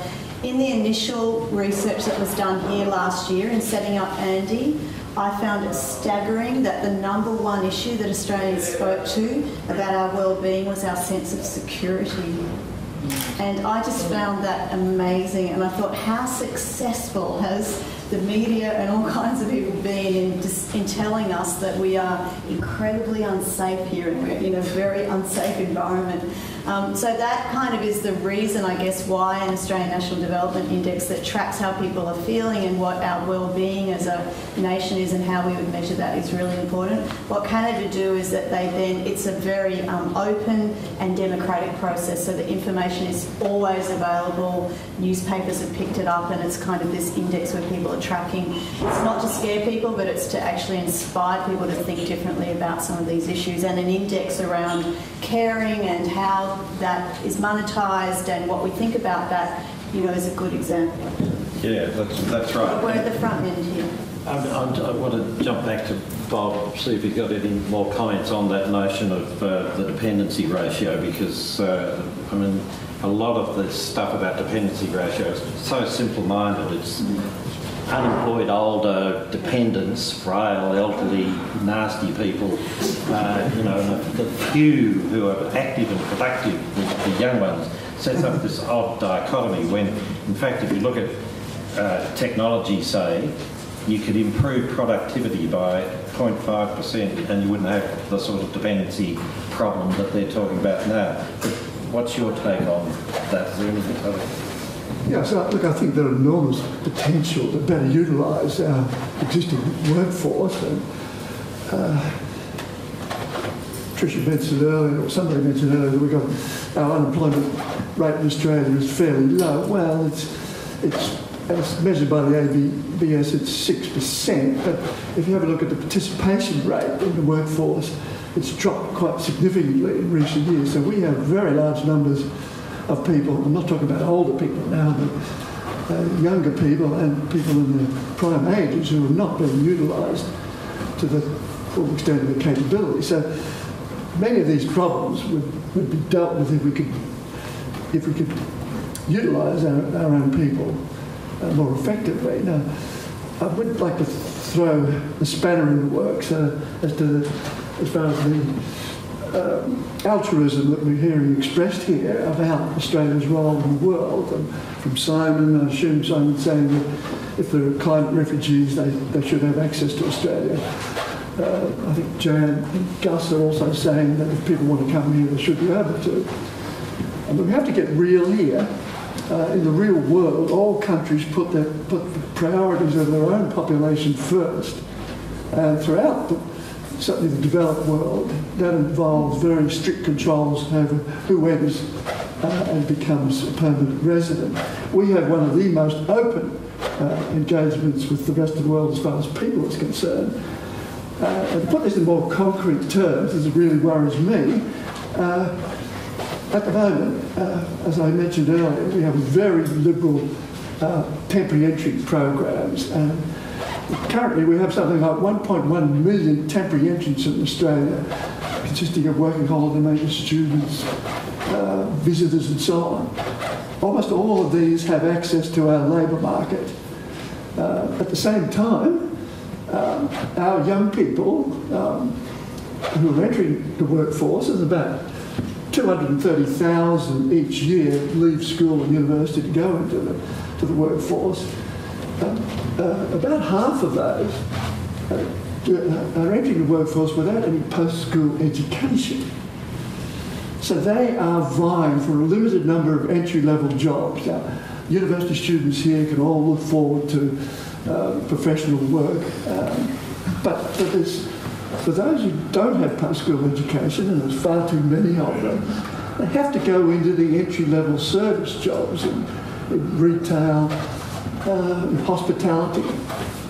But what they're finding currently is ferocious competition from all these people from Asia entering Australia, and they're doing this because we're one of the wealthiest societies in the world. And why wouldn't you take advantage of our wealth and opportunities in the workplace if the door is open? But the losers here are our young people. Unemployment among 15 to 24-year-olds in Australia is just over 12%, more than 1 in every 10. And most of that is concentrated in these young people who don't have post-school education I've just been referring to. So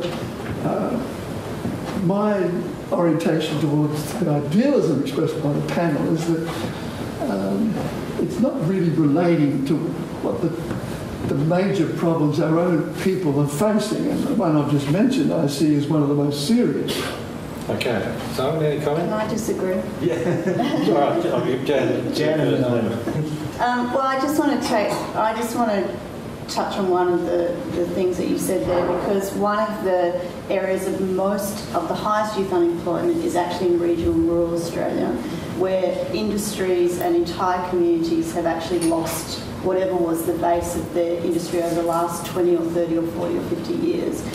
Those regions are not being flooded by Asian students or other people wanting work there, except where they're being placed in very, very, very tiny amounts in refugee groups. So, you know, we're seeing this massive exodus of young people from regional and rural areas into cities, and that's where there's incredible youth unemployment. If you go and map where it is, it's in the outer regions, it's in regional rural areas. So I think we need to be careful about who's taking whose jobs here in that debate.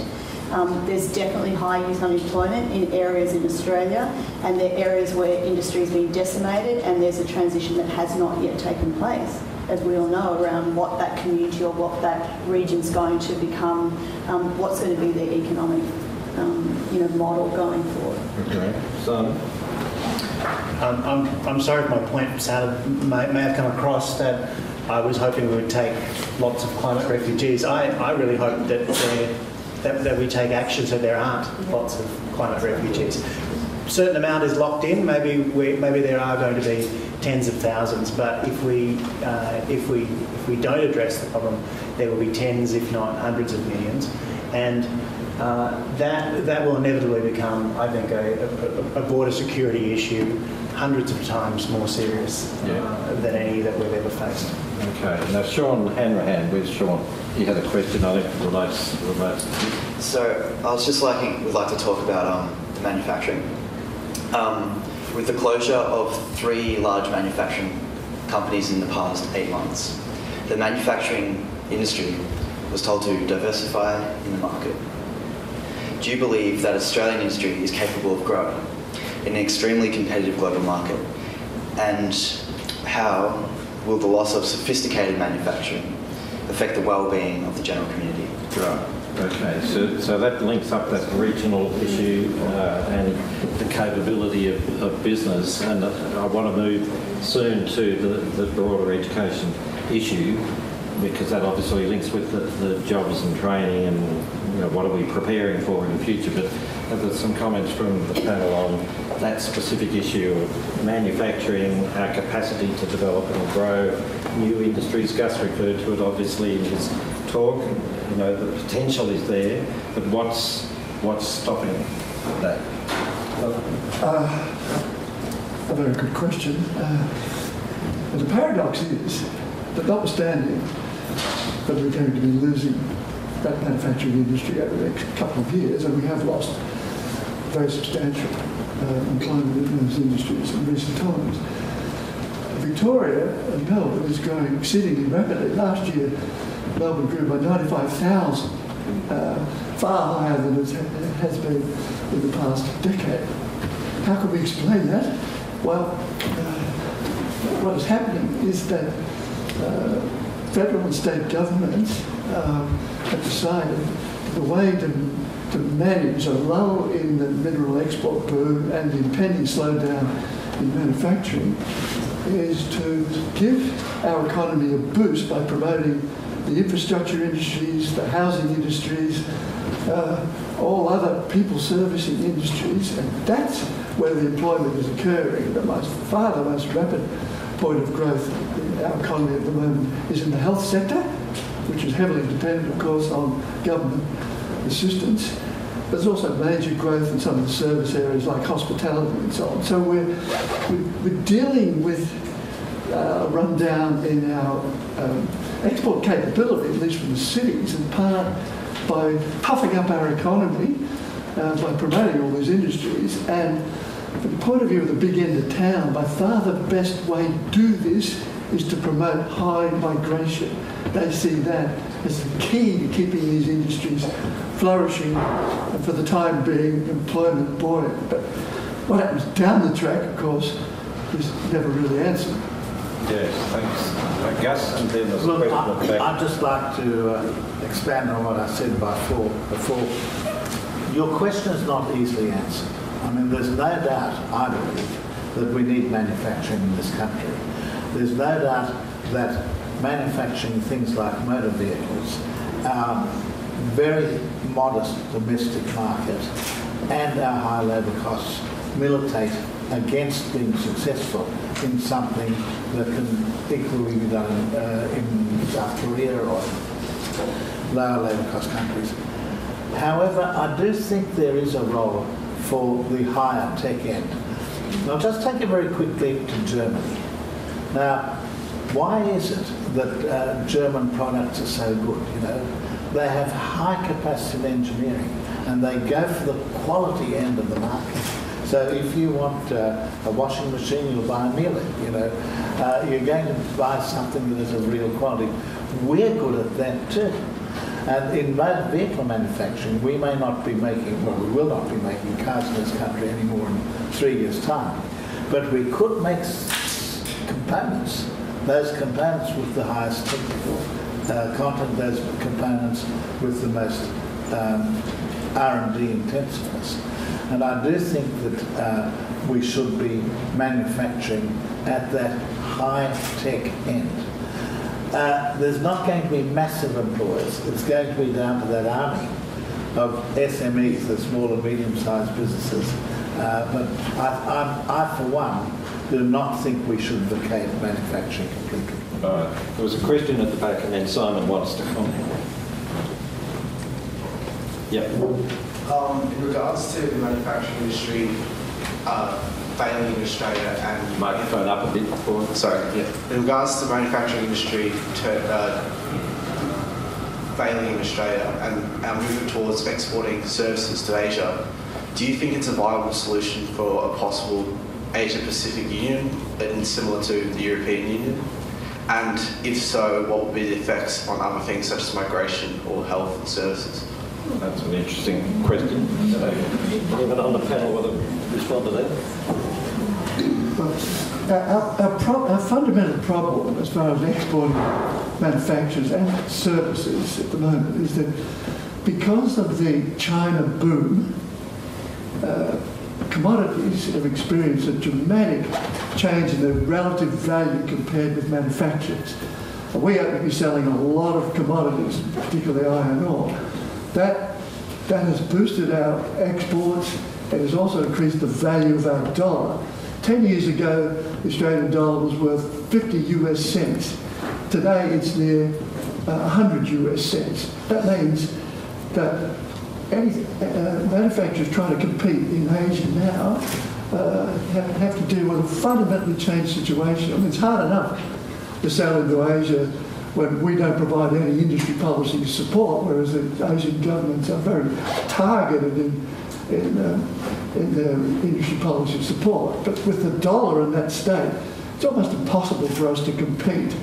And I don't see much change likely in the immediate future, because as we move into the production phase of this massive mineral investment we've engaged in the past decade, we're going to have very strong external accounts for the foreseeable future. So we have a major medium-term problem with no immediate solution in sight, as far as I can see, in the possibilities of selling knowledge-intensive goods and services into Asia.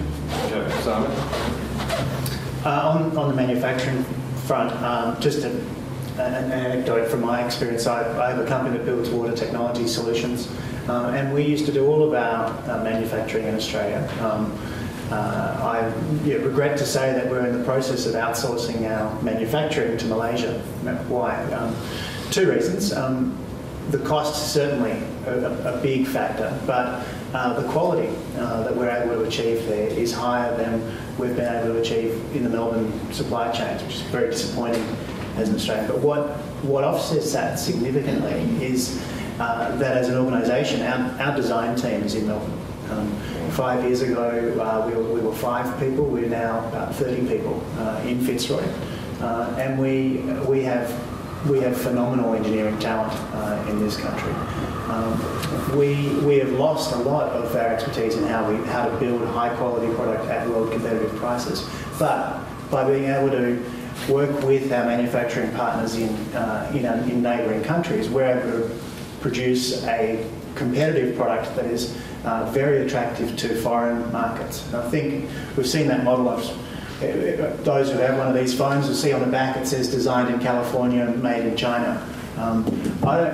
I think where we are in the current in the world as we know it now, the designed in Melbourne and manufactured in our region is not a bad deal for Australia.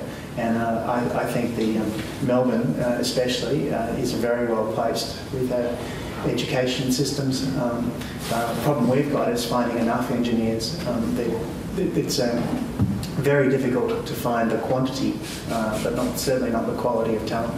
Okay, I think that's a good point to move to a few questions about the future of education. We've got a couple of questions from students to start with, but really what we're seeing here in this discussion is concern about both quantity, numbers of people with the skills, and the quality of those skills. So, Natalie, second to your question perhaps is relevant here. Nat? Do you think that the current education system, especially the division between public and private schools, is successful in shaping young Australians to be able to make a contribution to society in the future? Okay, and Chelsea's there also? Your question? Good morning. My question is, how do you believe Australia's culture affects adolescents' attitudes towards education, and how this affects our ability as a nation to compete on a worldwide scale in all areas of education? That's okay. All right. Now, that issue of how are we preparing young people for the sort of future that your panel members and Gus are outlining, I think is pretty crucial to thinking about where Australia will go. It links, of course, up with government policies about education. I think it also links up very much with the attitudes of business that were being talked about before, the lack of investment in research that Gus referred to by our business leaders. So can we get some responses from the panel members into both those questions and that broader issue of how well and how can our system better prepare young people for the future? Trish, do you want to start? All right, I'll make a couple of points. We both began as teachers, secondary school teachers, a long time ago. But there are many assumptions about the way things went on in the classroom then that have not changed to the extent that they should. I'd say one of the very bad aspects of education that remain which has been very much driven by bureaucrats and systems, is so much emphasis on exams, and then with the market system, so much emphasis on a school doing well so it will attract students. So teaching in schools, whether it be state or public schools or private schools, is still very much dominated by an examination system. I'm sure not in Gus's school, but it's very rigid.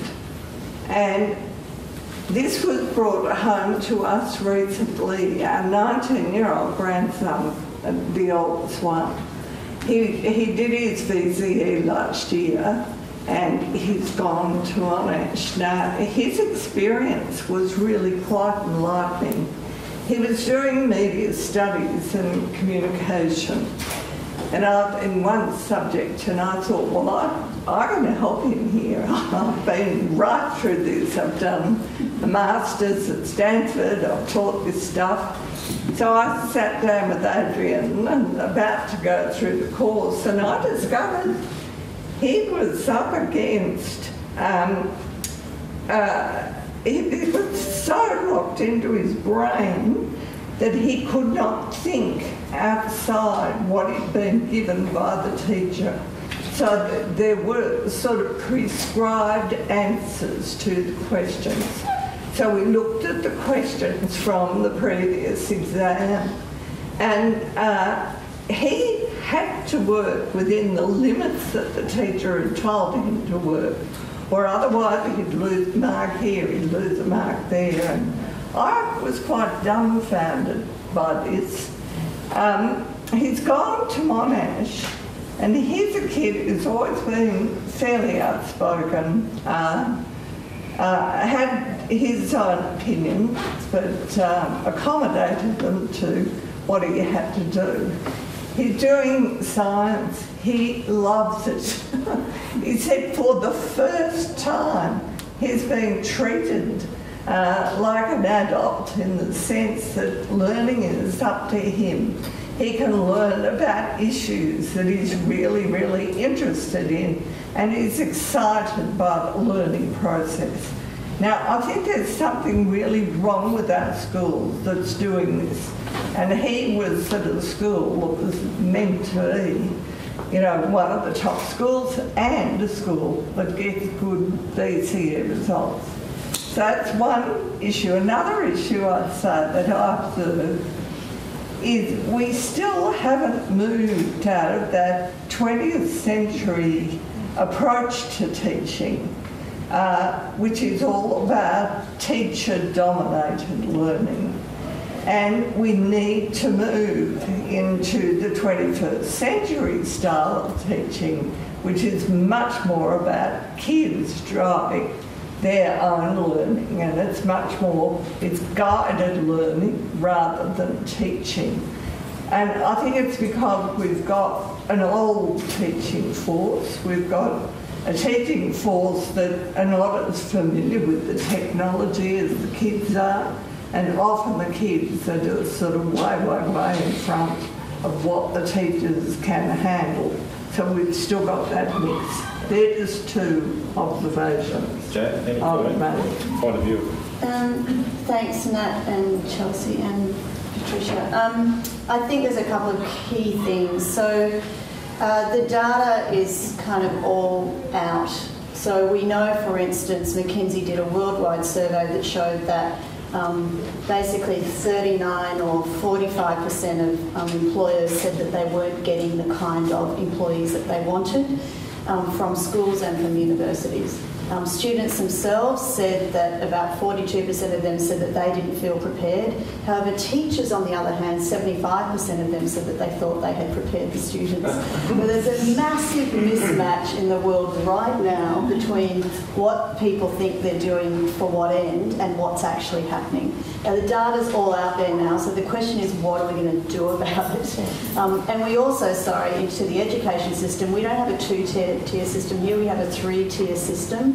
But remember that public money, taxpayers' money, goes to every system. So I treat the education system as one whole system here now. We have a higher-end private system. We have a middle system called an independent system, which John Howard introduced, which ensured that a whole lot of aspirational families actually sent their children to what are called independent schools for fees, and then we have a public system.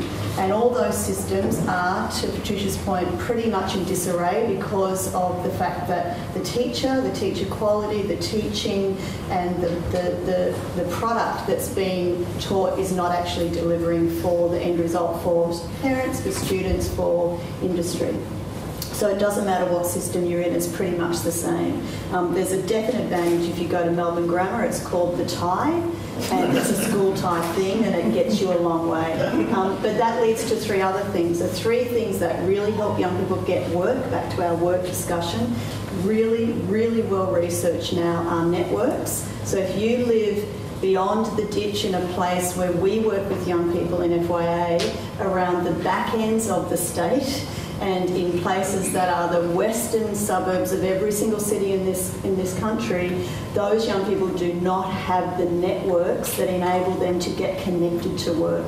So much work is actually through informal networks, whether it's going in through an internship or volunteering, which is how a lot of young people are getting work, but you need networks to do that. That's number one. Number two, we know that you must have immersive experiences. So young people are crying out for hands-on experience in whatever form. And they want it while they're still learning, by the way. And that's where I come back to careers education, which is a broken, shattered system in Australia. It's been going for about 50 years. We spend $463 million on it a year, and it doesn't work. We spend, collectively, $463 million a year on a careers education system that doesn't work.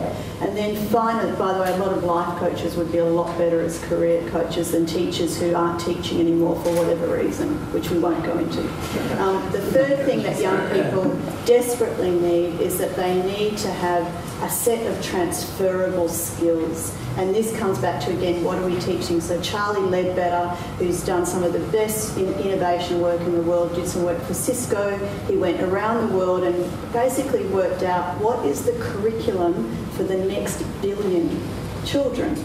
And he came up with these things, and this was globally researched. English, to Gus's point, Spanish, to be discussed, maths, efficacy and self-governance, entrepreneurship, problem-solving, enterprise. The curriculum for the next billion. And guess what? All of those things are actually transferable. They are things that if actually young people were taught, they can take into any context.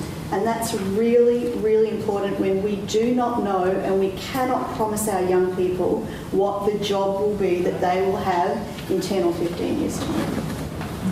Bob, you wanted to comment, having taught in university? Yeah, I'd like to have a dose of realism again here. From the point of view of the young people in the front row here, thinking about where their occupation potential lies, the reality of our labour force is that most of the growth in employment, at least for those attending university, is occurring in the managerial and professional fields. And the second reality is in all of those fields there is a growing credentialism. You cannot get a job as a manager without a credential, some sort of marketing, finance, accounting or cognate credential. For the exploding world of health and allied health, you have to have a credential. Jan might well have noticed that I think he's heard 5 times ads for fitness instructors, but you probably came past a dozen massage parlours on the way. Allied health is booming, and that's partly because we're also relatively wealthy and growing more wealthy. We've got more money to spend, and we're spending it on formal health and allied health. But you can't do any of those things without a credential. That's why I'm in favour of ensuring that as many as possible of our young people do have access to universities, because increasingly a university credential is needed for all of these activities. So it's great to have all these transferable skills, but if you don't have a credential in a field where there's actually jobs opening, it can be tough. But that also begs the question of what's the content of the credential, doesn't it? You can have a credential in entrepreneurship or a credential in transferable skills or whatever. You know, I think the objections are too much content. I've got a diploma in entrepreneurialism. Well, it may be that that's being offered now, but still, you still need that. But the point is the employers don't like what they're getting either. That's, I mean, they demand the credential, but they're saying that these young people haven't got the sort of skills we need. Perhaps they're looking for the wrong things. You know, employers, when confronted with hordes of applicants, have to cull them. And one of the ways in which they do it is to establish whether people, for a start, have the relevant credential. Yes. And then perhaps they might look at which school they went to, their appearance and their ability. And they'll look at it, I've got a tie and you haven't. So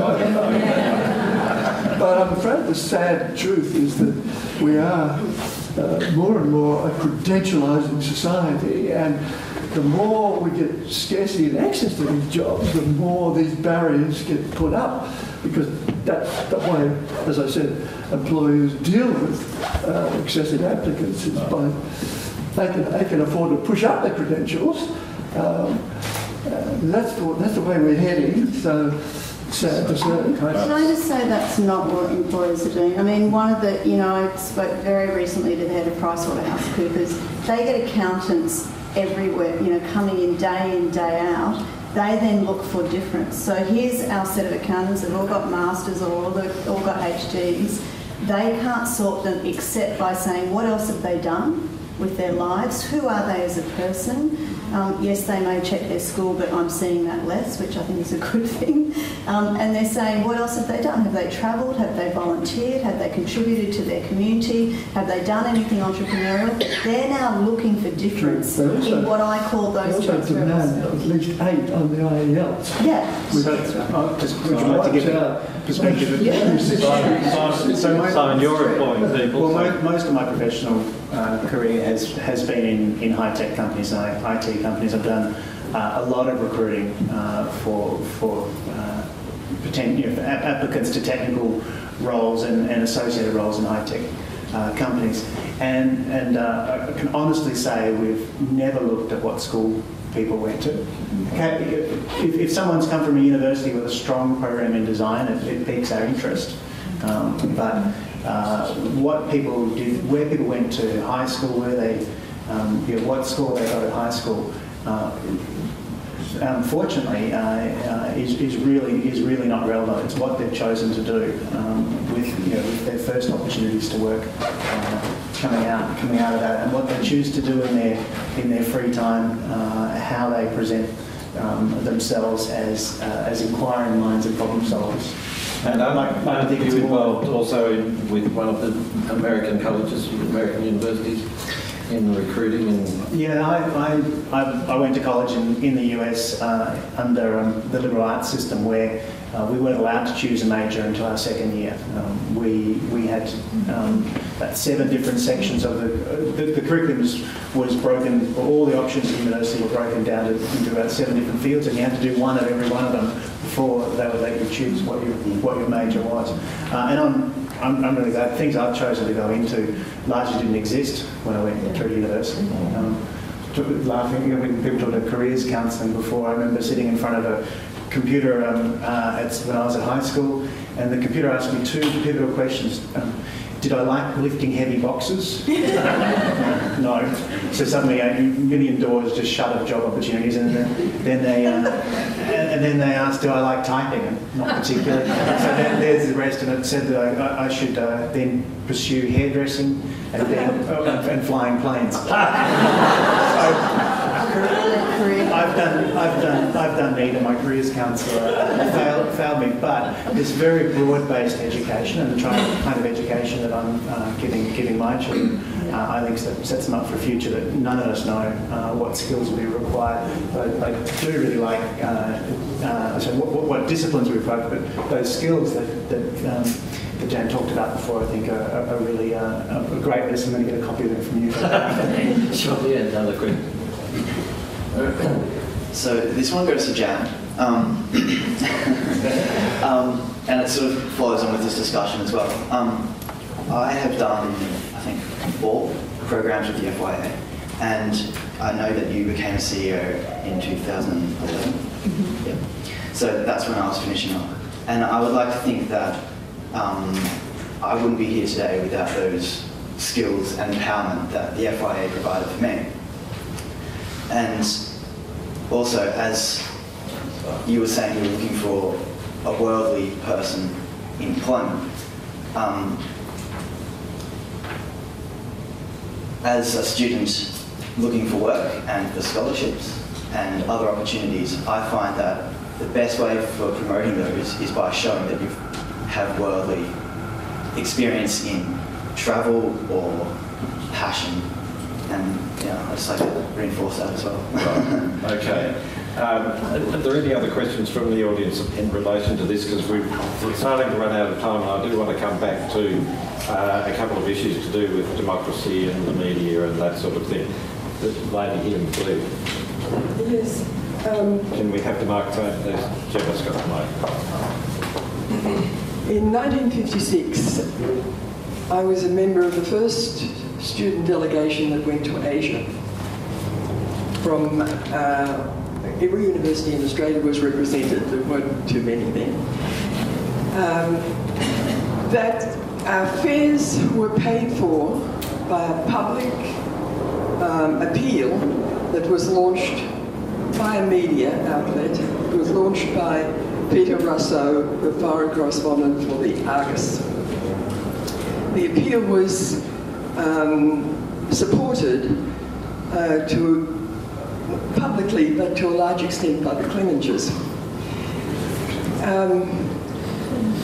I take this as a very interesting example of an initiative that was taken by young people and was supported by the media, of all things, and private enterprise. And before we went, R.G. Casey came and talked to us quite informally about what we might expect in Asia. Because we went to Indonesia, what was then Malaya and Singapore, and visited a number of universities with our student counterparts. Now, what do we have here? You're talking about our security, our sense of security in this region. We will never have such a sense of security unless we engage with the people of our region. And that means not just, in fact, what we did, which was a short-term visit, although it was a good start, but it means that our education systems must respond to that need of engagement with Asian countries and Asian cultures. Thank you. It means the study of Asian subjects, various disciplines and languages. And what do we see happening? A decline of government support for these sorts of studies.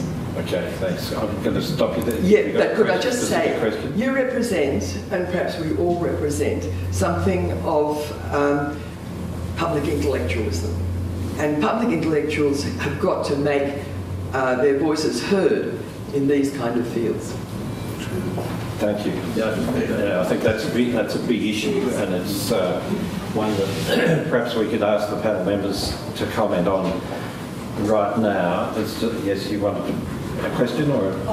No, I'd just like to confirm that I went as a volunteer, lived for 20 years in Malaysia and married a Muslim, and I've been very reassured by Sir Gus's address, and he began it by emphasising our need for openness as a society and to be a welcoming society. I was very disturbed by what Dr.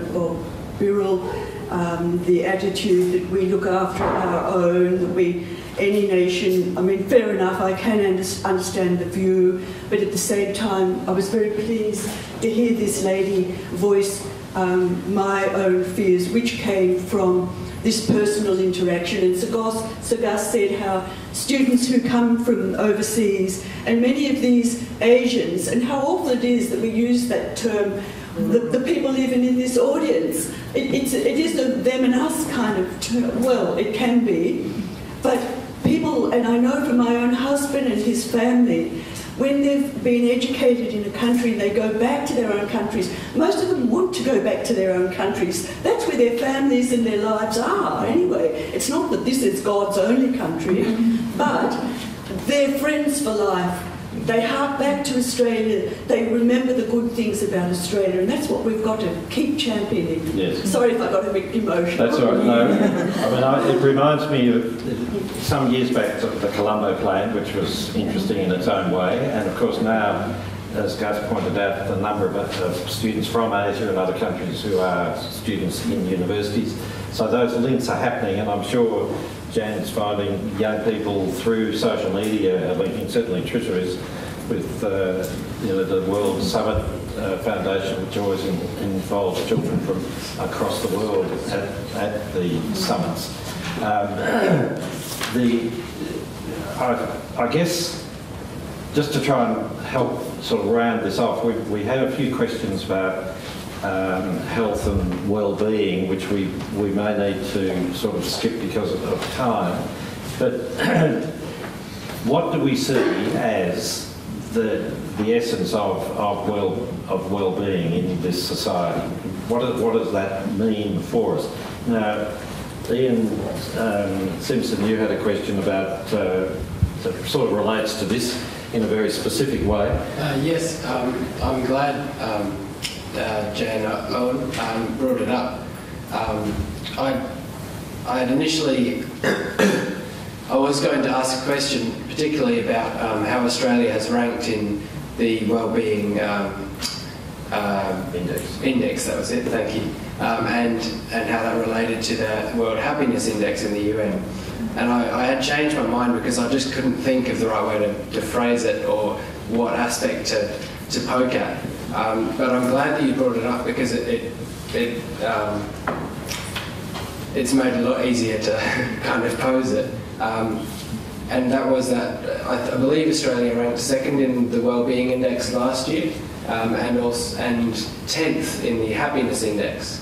And when you talked about our perception of our safety and how that's completely we misperceive that because of perhaps media and what we the information that we are fed.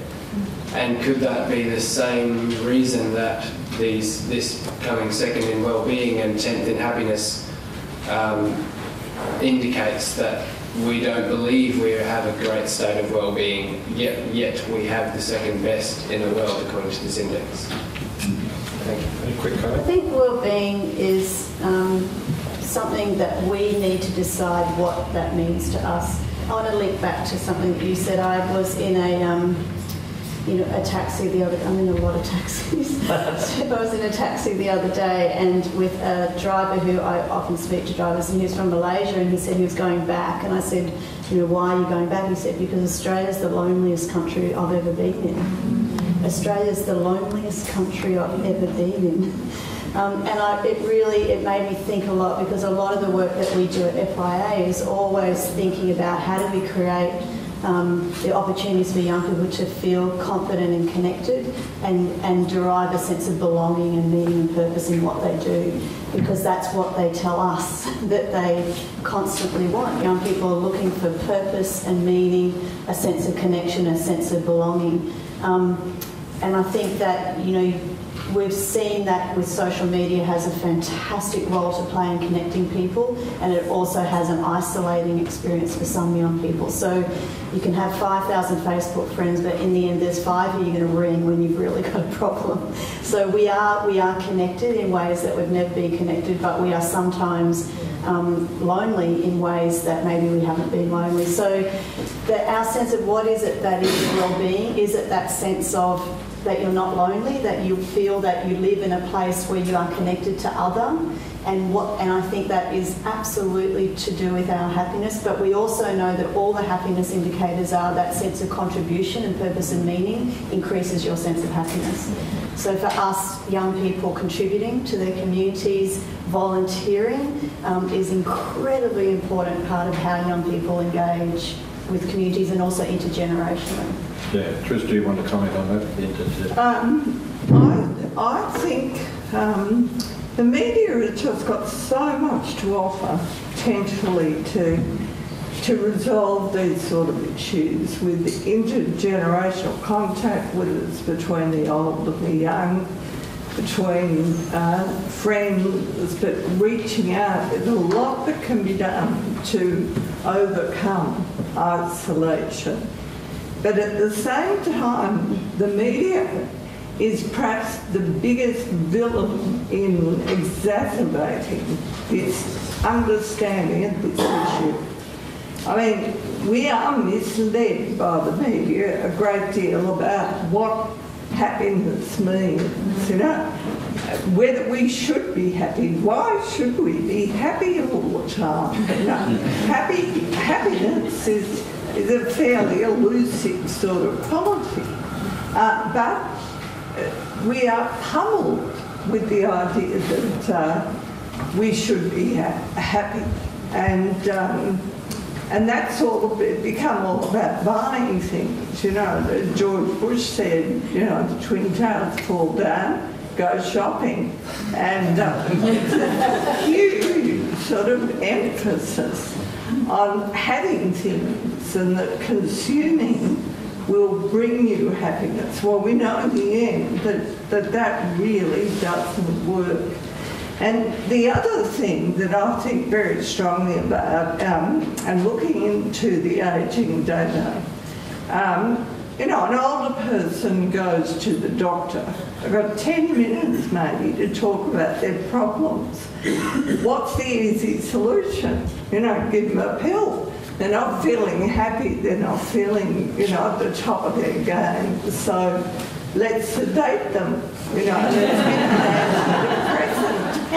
And that is more common than you would want to believe. It's an easy way for a doctor under pressure to deal with the long string of people.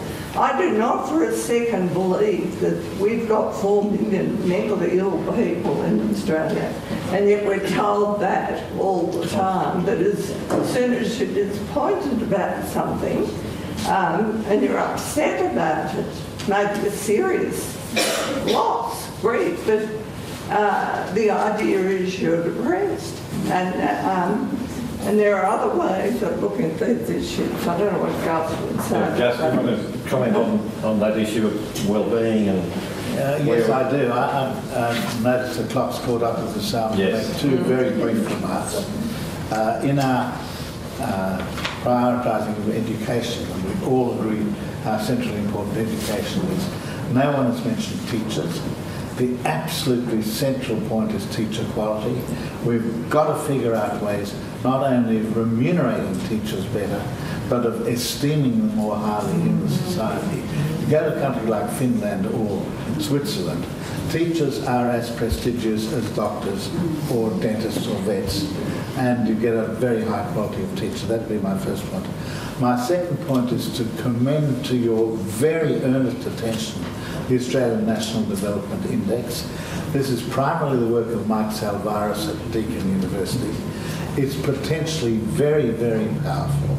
As Jan said, there are in fact 12 themes, but what she didn't say is that what Mike is going to do over the next 5 years is go out into the society with a $6.5 billion campaign to consult at least 50,000 Australians to ask them what is important to them in their well-being. One might say education, the next one might say health, third one might say good governance system, the fourth one might say social inclusion. And there are these 12 themes, and out of that process is going to come a weighting It'll be a democratic weighting. It's not what Marx Alvarez or Tam van der Holle at Deakin University think. It's going to be what the Australian people think. And out of the weighting comes a single figure. A single figure. The GDP has risen by 2.5%. The Australian National Development Index has risen by 4.6% or fallen by 3%. And guess what? If you're interested in one of those 12 themes, you will have your sub-index published every month. So it'll be education in January and health in February and so forth. I commend this to your earnest attention. It's got legs, it's got very great potential for the world. So we look forward to that. I've got to give you a chance to wind up, and Simon as well. Can we sort of direct it either to the wellbeing issue or to the question which we haven't tackled, which is where does the future come from? And the theme of this whole forum has been our actions now produce the future. We're not passive in any of this. We're actually really active participants.